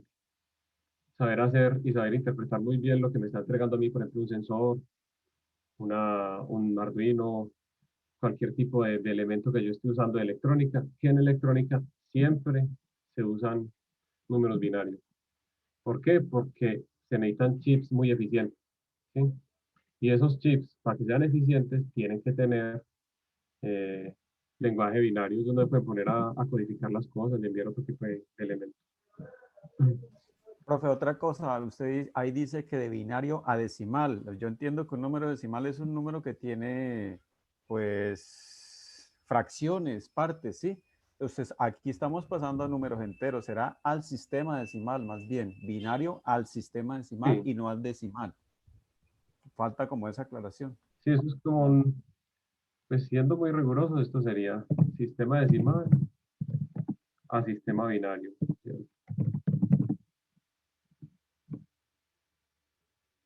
Sí. Ese sistema decimal o el sistema binario. Sistema binario es sistema decimal. Sí, profe, quedó claro, gracias. Listo. Súper claro, profe, gracias. Bueno, ahora aquí ya se define pues como las operaciones binarias. Entonces, operaciones binarias son ¿qué es? Suma, resta, multiplicación y división. Entonces, vamos también a mirarlas aquí. Entonces, por ejemplo, vamos a tener dos números binarios. Propongamos aquí dos números binarios, cualquiera. Estos dos, ya, ahora vamos a ir un poquito más grande. Dos números binarios cualquiera. Démoslo. Estos dos números binarios. Entonces, lo que vamos a hacer con estos números binarios es que los queremos sumar. No. Listo.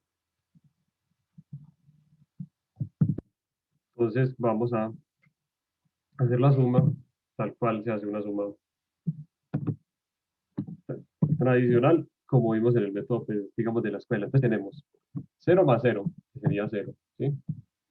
Es el primer resultado, de derecha a izquierda. ¿Sí? Luego, 1 más 1, me da que 0. Ah, ¿sí? Claros ahí. Y llevo 1. ¿Sí? Entonces 0, pongo 0. 1 más 1 más un 1 que venía de antes. ¿Sí? Entonces, ¿eso ya qué sería? Sería 1 y llevo otro 1. ¿Sí? Podemos dibujar estos unos aquí pequeños. Aquí llevo un 1. ¿Sí? ¿Sí? Y luego también llevo un 1. Entonces 1 más 1 más 1. 1 más 1 da 10, 1, 0. Más 1, 1, 1. Entonces pongo 1 y llevo el otro 1. ¿Sí? Ahora, 1 más 1. El 1 que venía de la parte anterior más el 1 que está aquí. Entonces me daría que 0 y llevo 1. Otra vez. ¿Sí?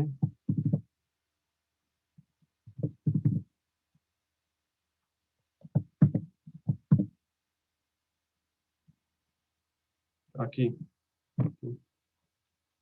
1 más 1, 0 y llevo 1.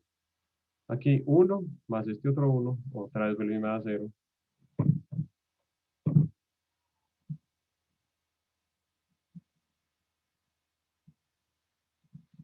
¿Sí? Y otra vez vuelve y llevo un 1.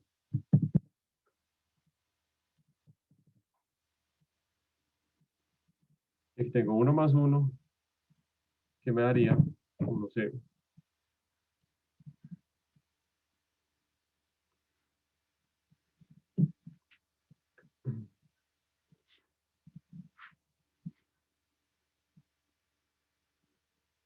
Listo. Entonces, aquí, ¿cómo está? ¿Queda claro cómo se hizo esta suma? ¿O tenemos dudas acá? Bueno, vamos a retomar aquí. 0 más 0 me da 0. ¿Sí? 1 más 1 me da 0 y llevo 1. ¿Sí? Aquí me toca sumar 1 más 1 más 1. Hagámoslo aquí a un ladito. 1 más 1 más 1. ¿Sí? ¿Eso me da qué? 1, 1.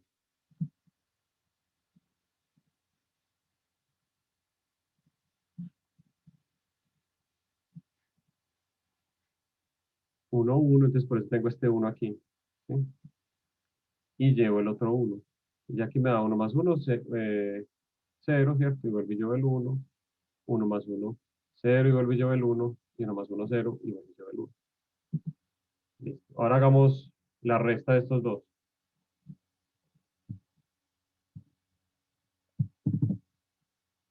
Hagámosla aquí a un lado.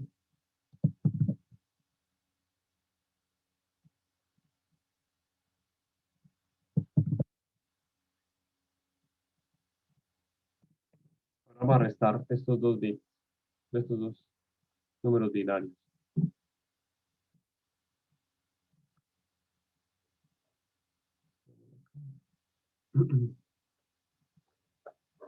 Entonces recordemos cómo funciona la resta. Tenemos 1 menos 1 nos da 0. 0 menos 0 nos da 0. 1 menos 0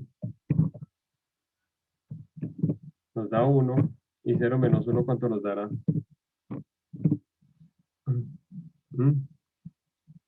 Entonces aquí hay una definición, ¿sí? Esto nos da 1. Y restamos 1 pues al siguiente. Pero entonces, ¿qué vamos a hacer? Para poder hacer esta resta binaria, hay una forma mucho más sencilla de hacerla que se llama usando el complemento A2. ¿Sí? Usaremos el complemento. El complemento A2 es una forma de hacer la resta con números binarios. Para no enredarlos usando este sistema, que es como un sistema posicional. Y aquí lleva un negativo.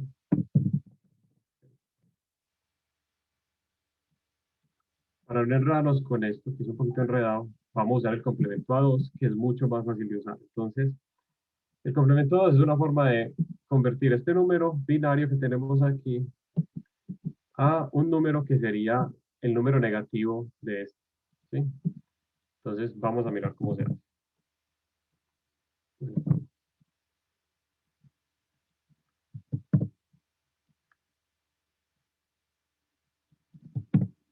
Entonces, este lo vamos a cambiar a complemento 2. Entonces, para hacer el complemento 2, lo primero que hacemos es invertimos todos estos bits, ¿sí? Entonces se invierte.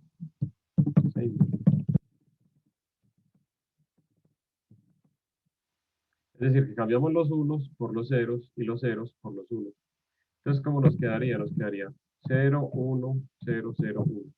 ¿Sí? Bueno, otra cosa importante antes de empezar el complemento 2 es que este número aquí, como lo vemos,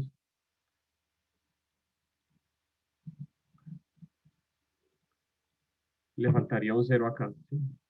Porque necesitamos que los dos números tengan la misma cantidad de bits. Entonces, este 0 aquí no afecta. Es como si yo tuviera, por ejemplo, el 2 y escribiera 0,2, ¿sí? Sin coma, solo 0,2.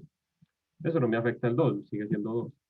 Lo mismo sucede aquí. Entonces yo aquí tendría 0, sería mi número 0,1, 0,1,1,0. Y cuando lo invierto, ¿cierto? Los cambio los unos por los ceros y los ceros por los unos, entonces me queda 1, 0, 1, 0, 0, 1. Entonces es lo primero, los invierto.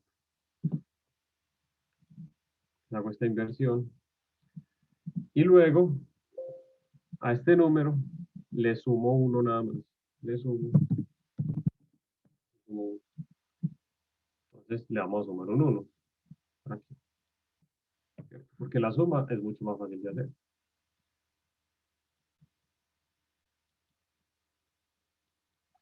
Entonces, todo este número más un 1, ¿qué número me estaría dando? Entonces 1 más 1, ¿qué me daría? 0, me daría 1, 0, ¿cierto? Porque 1 más 1, 0, llevo 1, 1 más 0, 1, aquí el mismo. Entonces este ya es el número en complemento a 2, este que tenemos aquí ahorita. Ya lo podemos, digamos, encerrar en un cuadrito. Ese sería mi número en complemento a 2. ¿Sí? Este que tengo aquí. Y ya que lo tengo en complemento a 2, simplemente se lo sumo al número al que se lo quería restar. Eliminemos todo esto por acá a un lado. Que no estorbe.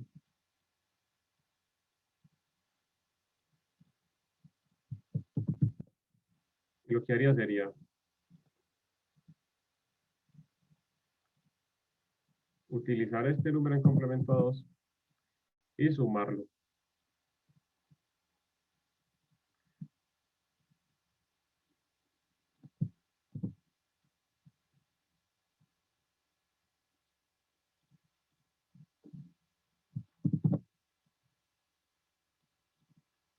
Entonces, si yo sumo este número, ¿cuánto me daría? Sería 0 más 0, 0.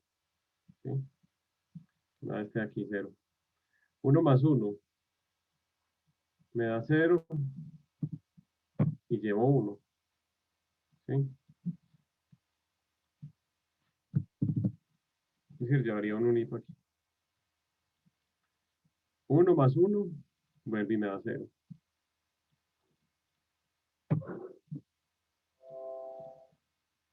¿Sí? Entonces tengo aquí 0 más 0, 0. 1 más 1, 0. Llevo 1. 1 más 1, 0. Llevo 1. Y aquí sería 1 más 1, que me daría un 1. Y llevo un 1. Lo cual me daría otro 1. ¿Sí? Y aquí 1 más 1 me da 0.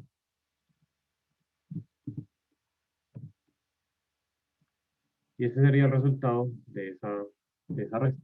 ¿Sí? Esta sería la forma en que nosotros restamos dos números binarios. Haciendo este complemento a 2, es invertir, sumar 1, y ya es el número que tengo. Y luego, ya no aplico restos, sino que aplico suma, y ese es el resultado de la resta. Así es de la resta. Bien. Sistema binario. Bueno. Profe, yo no entiendo algo. Sí. Ay. Profe,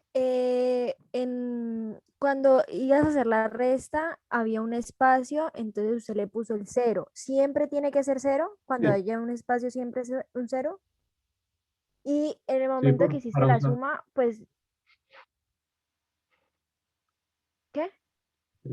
Sí, para usar el complemento a 2, sí. El complemento a 2 se ok. usa, los dos números tienen que tener el mismo tamaño de bits. Por eso, pero entonces siempre, si hay un espacio, si hay 1 o 2 espacios, les pongo 0. Sí. Ujú. Ok. Y Sí, en la así se hace. suma, pues yo al realizar la suma en la última parte, que es 1 más 1, pues yo le hubiera puesto el 10 completo, usted solamente le puso el 0. Aquí. Ah, no, Ajá. aquí. El 10. Sí, sí, sí. Sí. Sí, sí. Sí. Sí, aquí quedaría un 10. Pongámoslo acá.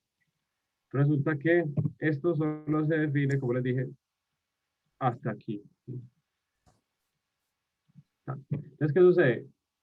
El complemento 2 se utiliza, este bit se descarta. ¿Sí? No se tiene en cuenta, solamente se tiene en cuenta hasta acá. Y ya usted revisa y nos da correcta la operación. Entonces se llama como un overflow. ¿Sí? Entonces, cuando estamos haciendo esta resta dentro del sistema, este número adicional se descarta. ¿Sí? Ok, profe, muchas gracias. Tengo una pregunta, o sea, que así como se tiene que tener el mismo número pues, de dígitos en la operación, tiene que tener el mismo número de dígitos en el resultado, ¿sí? Y lo que sobre, chao. Sí, en el complemento a 2. Sí, No en la ahí. suma, en esta suma normal no. Aquí. No, en Solo en el este. complemento a 2. Sí. Sí, solamente en el complemento a 2. Solo en ese.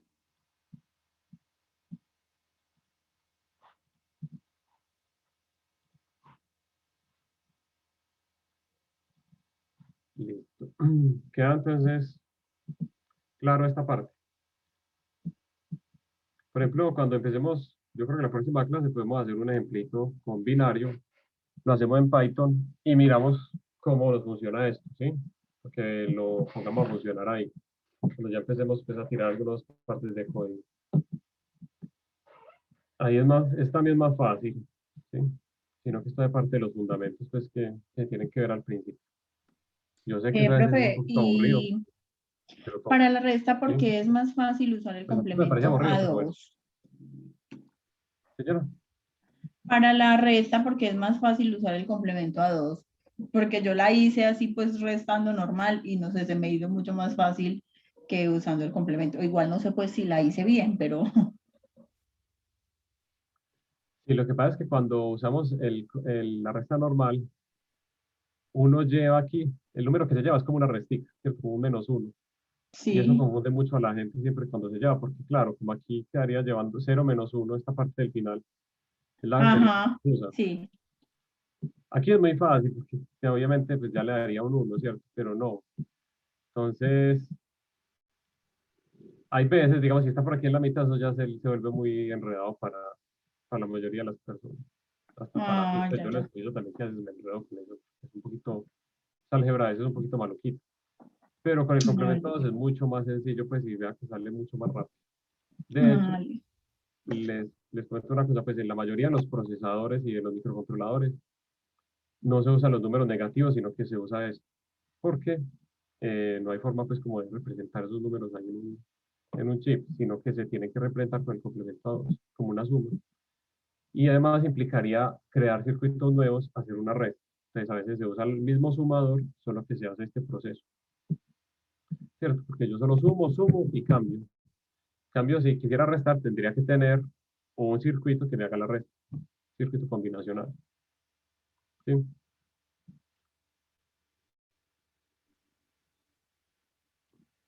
Tengo una pregunta. Digamos que eso que tú estás explicando, por lo que pues los sistemas no manejan como los números negativos, o sea que normalmente se hace de modo complemento a 2. Sí. Ok. A nivel de bits y de microcontroladores y de todo este tipo de elementos, siempre se usa el complemento a 2. Eso no quiere decir que otros no utilicen eso, sí lo implementan, sino que esta es como la forma más sencilla. Y usted sabe que cuando uno produce, por ejemplo, un chip a gran escala, es mejor poner un sumador con el que yo puedo hacer todo que poner un sumador y un restador que me va a costar un montón de plata más hacer un restador. A ver, voy a buscar aquí una cosa para mostrarles a ver si me aparece. Profe, una pregunta. La hago para, digamos, en mi caso que estoy empezando desde ceros en esto. Poder, o sea, saber pasar de sistema binario a sistema decimal y viceversa, y saber hacer operaciones en binario. ¿Por qué hacemos eso como fundamento de programación? O sea, eso es para entender, de verdad, es de ignorancia pura que haga la pregunta. Fundamento es porque es lo que está abajo, ¿cierto? ¿Cierto? Es lo que está abajo. Y lo que, digamos, le genera sustento a todo lo de arriba.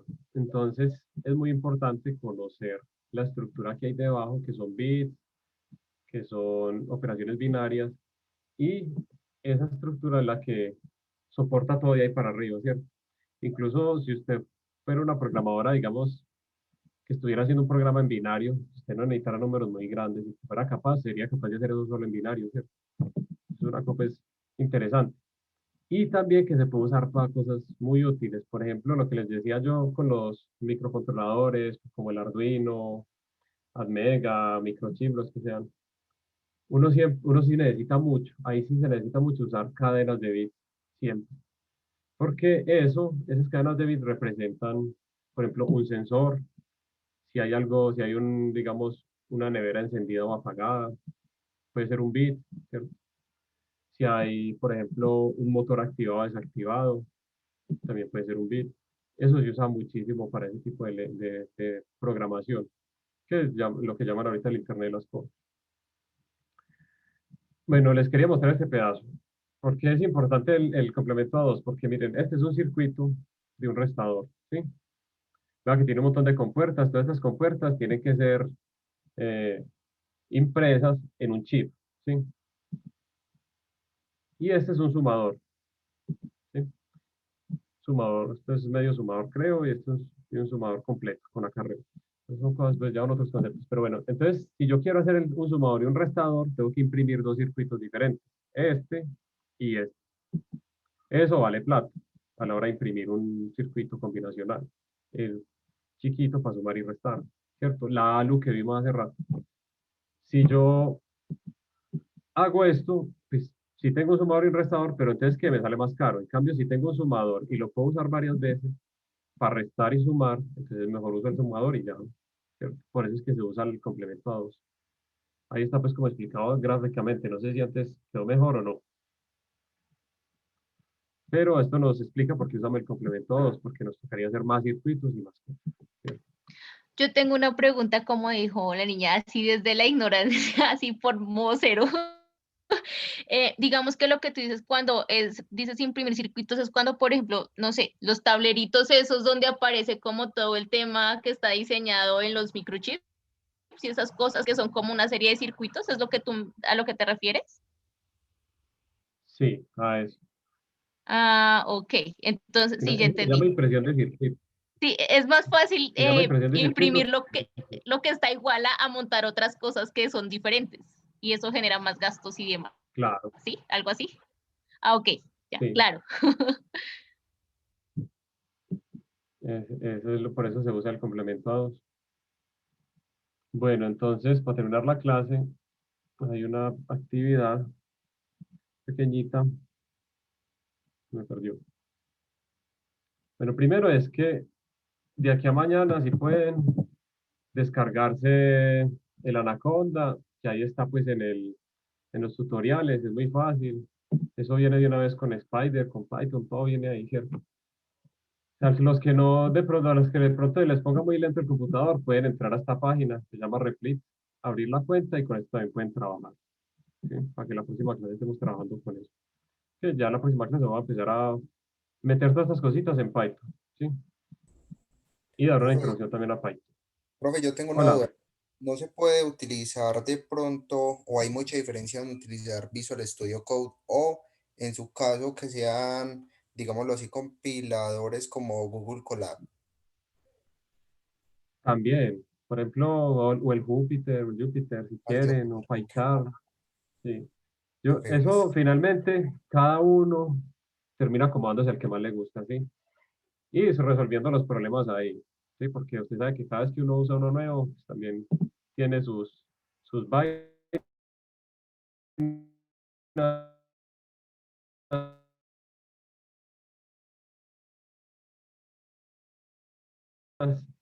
y uno las termina solucionando ahí y le coge cariño o le coge esta que eso ya viene muy organizado, ¿sí? Buscan en la página, busquen Anaconda, descargar, busquemos aquí en algún lado, descargar Anaconda. Profe, pero no ha explicado qué es eso, qué es Anaconda, qué es... O con esas búsquedas, profe. No entiendo nada.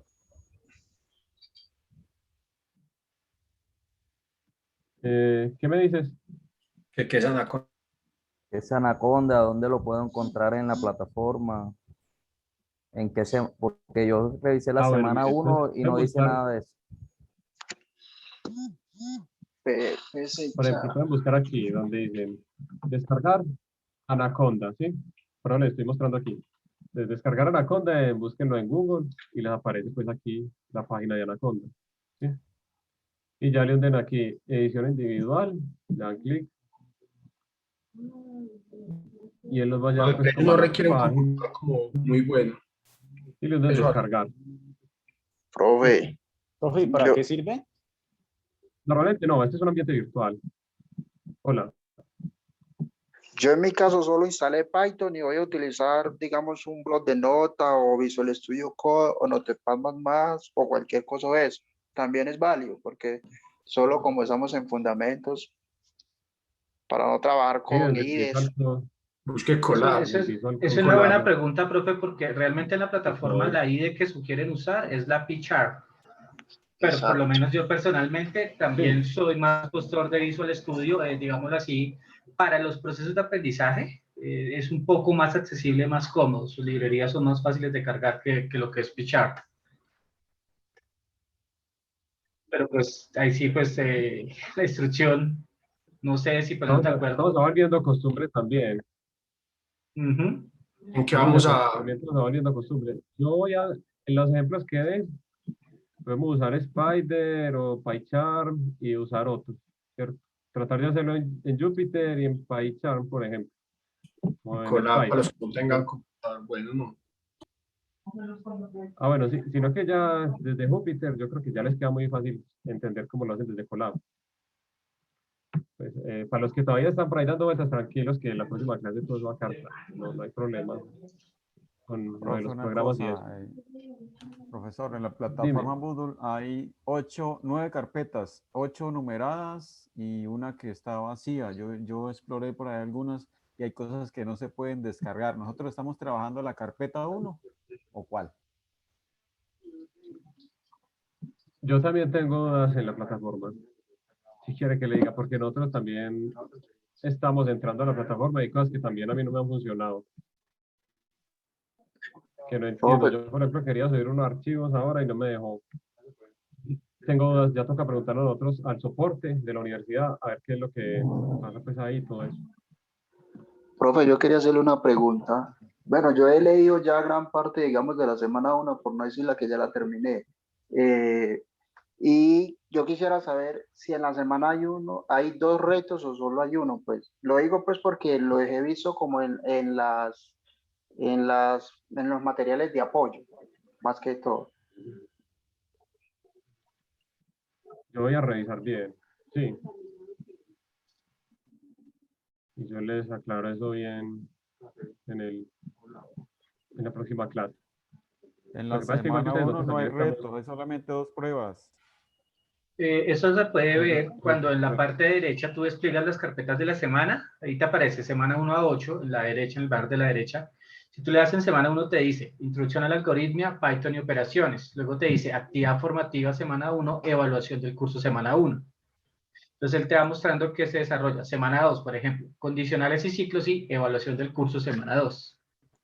Sí, pero el problema es que para mí no es claro todavía dónde están esas evaluaciones. Yo ya hice una y fue del listado de la última, pero la parte de introducción y la otra no sé cuál es la evaluación, entonces creo que eso sí deben revisarlo.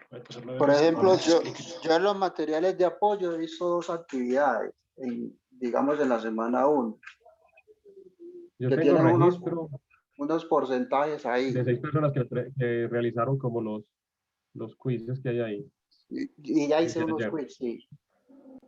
Pero si el compañero se refiere a retos a partir de la tercera semana. La primera lo que hay es 2 pruebas Sí, cortas. sí, esos todavía no están. Pero igual yo En la presenté semana las 1 pruebas y lo no que hay es aparecen en una... las notas. Y los retos... Profe, si Hola. yo tengo una pregunta. Digamos, ¿cuál es el plazo para realizar cada prueba? ¿El plazo sería por semana?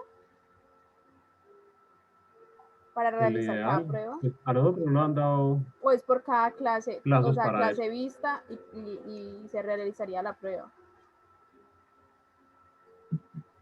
A nosotros nos han dado instrucciones sobre si los tienen que hacer la misma semana o los quieren hacer todos ya o si los tienen que hacer o si los quieren hacer todos al final. Mira, ahí cuando tú entras a la semana 1 y empiezas a irte guía a guía, pues para el compañero automáticamente la plataforma te va dando como un checklist y te va llevando paso a paso hasta las pruebas que son, porque al final hay como una bandita rosada que es como la prueba que es ya como una final, entonces es como que ya es a lo último, entonces guíate por el checklist que te va dando la plataforma. Y para la compañera hay una parte donde dice que esta primera semana como que no es necesario entregar todo como lo que son como pruebitas y eso. Lee bien porque cuando comienza como la metodología y eso, ahí te explican esa parte. Sí. Ah, gracias. Ya presenté todo Puedo y no proponer una aparecen cosa las para la notas. próxima clase. Chicos, no sé si les parece bien, ahora que estamos aquí todos los de grupo 7, 8 y 9, ¿es correcto? Si creamos un grupo de Telegram, que pues va a funcionar mejor que los de WhatsApp, es que por tanta gente los de WhatsApp han tenido problemas y por lo menos así lo hicimos en inglés, crear un grupo de Telegram en el cual todos podamos tener ese chat de contacto y poder estar atentos, avisarnos y poder, digamos así, entre todos corregir esas cositas que encontremos, a informarnos. Ya está creado. ¿Tenemos el grupo del G7, 8 y 9? De WhatsApp Sí, está. ya está. De WhatsApp y de Telegram juntos están. Yo no estoy en ese grupo. Pueden ¿Pueden por favor compartir el link? compartir los enlaces, porfa, con eso sí. Gracias. Sí, compartan los enlaces aquí en el chat. Del G7, 8 y 9, pues para colocarnos todos de acuerdo ahí. Profe, una pregunta. En los tutoriales, por ejemplo, de cómo descargar Python y tal, están para Microsoft. ¿Hay alguna cosa distinta para Mac? Pues lo mismo. Yo Mac casi no he manejado, pero si quieres yo leo. Yo he manejado Mac. Toca descargar el lenguaje Python igual y también toca descargar Anaconda, o sea, es lo mismo. Ahí la versión Es lo para Mac. Yo manejo Linux por si alguien tiene Linux y está ahí con dudas. Python es multiplataforma. Profesor, Simplemente ahí en Downloads en la web de Python, buscas la que dice Mac OS X y esa es la que te funciona. Una No, eso lo tengo claro. La pregunta es si las instrucciones de cómo manejar el software varían o es lo mismo. No, es lo mismo. No, eso es lo mismo. Perfecto. Profe, una cosa es que imagino que no soy el único que ahorita pues ya tenemos clase de inglés. ¿Hay otra sugerencia adicional o algo que tenga que... No, pues yo tenía esa actividad que quería que todos pues como hiciéramos un pequeño repasito con este quiz y si todos lo pueden hacer, eso se hace rápido. Y lo otro es que sería muy bueno si entonces para la próxima clase todos desarrollaran como el módulo. Y al inicio de la clase definimos en qué parte queremos hacer más énfasis para que a todos les sirva más. No sé cómo les parece. Que el módulo ya está pues ahí en la página. La próxima clase sería ¿cuándo, profe? Es mañana. Mañana la próxima clase. Viernes. Ok. A las 12.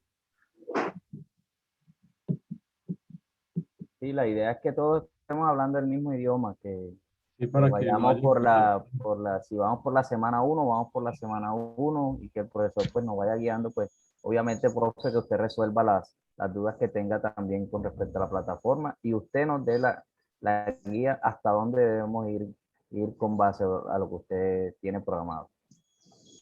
Listo, sí, entonces para mañana ojalá se puedan leer pues como el siguiente, pues lo que sigue de esto, ahí en la plataforma. Y podamos hacer como al inicio de la clase eso, ¿cierto? Es decir, vamos a enfocar en esto y ahí ya podemos articular mejor, porque si hay como personas que tienen pues mucho más nivel y personas que ya están empezando desde cero. Y hay que tratar de ir como por la mitad, no sé.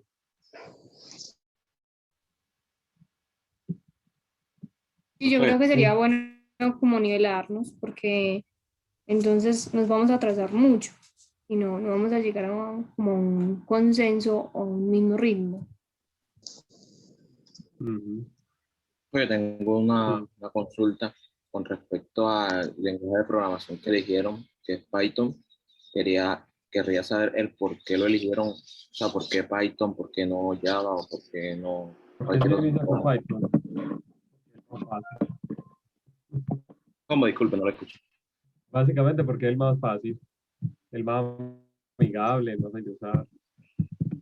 Y es muy bueno, pues, como para uno empezar, porque después de que ya tengas como ritmo en este, va a ser más fácil coger Java y otros lenguajes. Ok. Profe, Esa es la razón por la que se... Estaba mirando acá Python en PyCharm, nunca lo había usado y estaba intentando como mariquear y hacer un Hello World ahí facilito. Yo conocía más o menos C y estaba intentando usar la función getInt y me dice que no la reconoce para preguntar el nombre. ¿Esa función hay que descargarla o la tengo que hacer yo o cómo es la vuelta ahí? ¿Cuál función? GetInt es la que uso en C como para coger un string que le da el input del usuario. ¿Un input? ¿Print o no? Print es para Es que C y Python son distintos, entonces no te va a servir lo que... No, son muy distintos. Sí. Son muy distintos. La sintaxis no es la misma. Es mucho más... O sea, cada lenguaje de programación implementa sus funciones. Para hacer una impresión en Python debes de poner print, abres comillas, escribes lo que hace imprimir, cierras las comillas. Cambia la sintaxis. No, relajémonos, no adelantemos tanto, está muy bien. Eso. Sí. Paso este curso para aprender la sintaxis de Python, que es diferente. Exacto. lenguajes. Profe, muy agradecida, muy buena la charla. Bueno, Muchas gracias. ya los otros están yendo Profe, para el muchas curso de inglés, gracias. entonces Gracias, dejemos profe. ahí. Gracias. Sí, estemos bien. Gracias. Gracias, hasta luego. Disculpe, yo tengo una preguntita. ¿Ese quiz entonces lo hacemos ya o es para mañana? Es lo que yo le digo, el quiz, sí, no, eso es mejor que lo hagan de una vez. Lo que pasa es que eso no tiene calificación. Lo que pasa es que quería que hiciera un repasito aquí al final de la clase de lo que A eso le iba bueno. a preguntar yo también, profe, porque al final dice que uno queda como invitado y que inicie sesión para guardar los resultados, pero entonces es solamente como para hacerlo y ya. Problema. Ah, bueno, Sí, listo. es Gracias, más profe. la didáctica del curso. Listo, bueno. Listo, muchachos. Profe, y en cuanto a la evaluación, el reto que hay que hacer esta semana, ¿eso cuándo es? Pues a nosotros nos han dicho de esta semana retos, porque se supone que los retos los vamos a concertar entre todos los profes. Ah, bueno, listo, Empiezan profe. Es que en el prácticamente de programa semana sería 3. que reto 1, semana 1. Entonces, por eso le preguntaba. Listo. Profe, una preguntita. ¿Se descarga el Graphical Installer o el Command Line Installer? ¿En dónde está? Estoy en Anaconda y lo estoy descargando para Mac. Pero entonces no sé cuál de los dos descargar a lo último. Yo creo que es mejor que descargue el primero. ¿El primero, el Graphical? Ok, listo, profe. Gracias. Pero ya se ve ¿Para el Windows problema también sería el con primero? la línea de comando. Pues bueno, en mi caso, que mi computador es de 64 bits, entonces sería Graphical Installer también el de Windows. Sí. Okay. Si es de 64, es. Yo tengo una preguntita también. ¿Crees que se cree un conflicto de pronto si descargo el PyCharm y también tengo Anaconda? No, porque la Anaconda crea unos entornos virtuales. Ah, es un entorno. ¿Cierto? Ah, ok. Ya. Entonces eso no va a influenciar el resto. Okay. Sería muy raro. Vale, gracias. Listo. Hasta luego, profe. Muchas gracias por la clase. Gracias, hasta luego. Profe. Que esté muy bien. Profe, muchas gracias. Feliz tarde, que esté Hasta bien. luego. Buenas tardes, compañeros. Buenas Gracias, tardes para profe. Hasta todos. luego. Chao, hasta luego. Muchas gracias. Gracias, profe. Hasta luego. Feliz día a todos. Gracias, profe. Gracias, profe.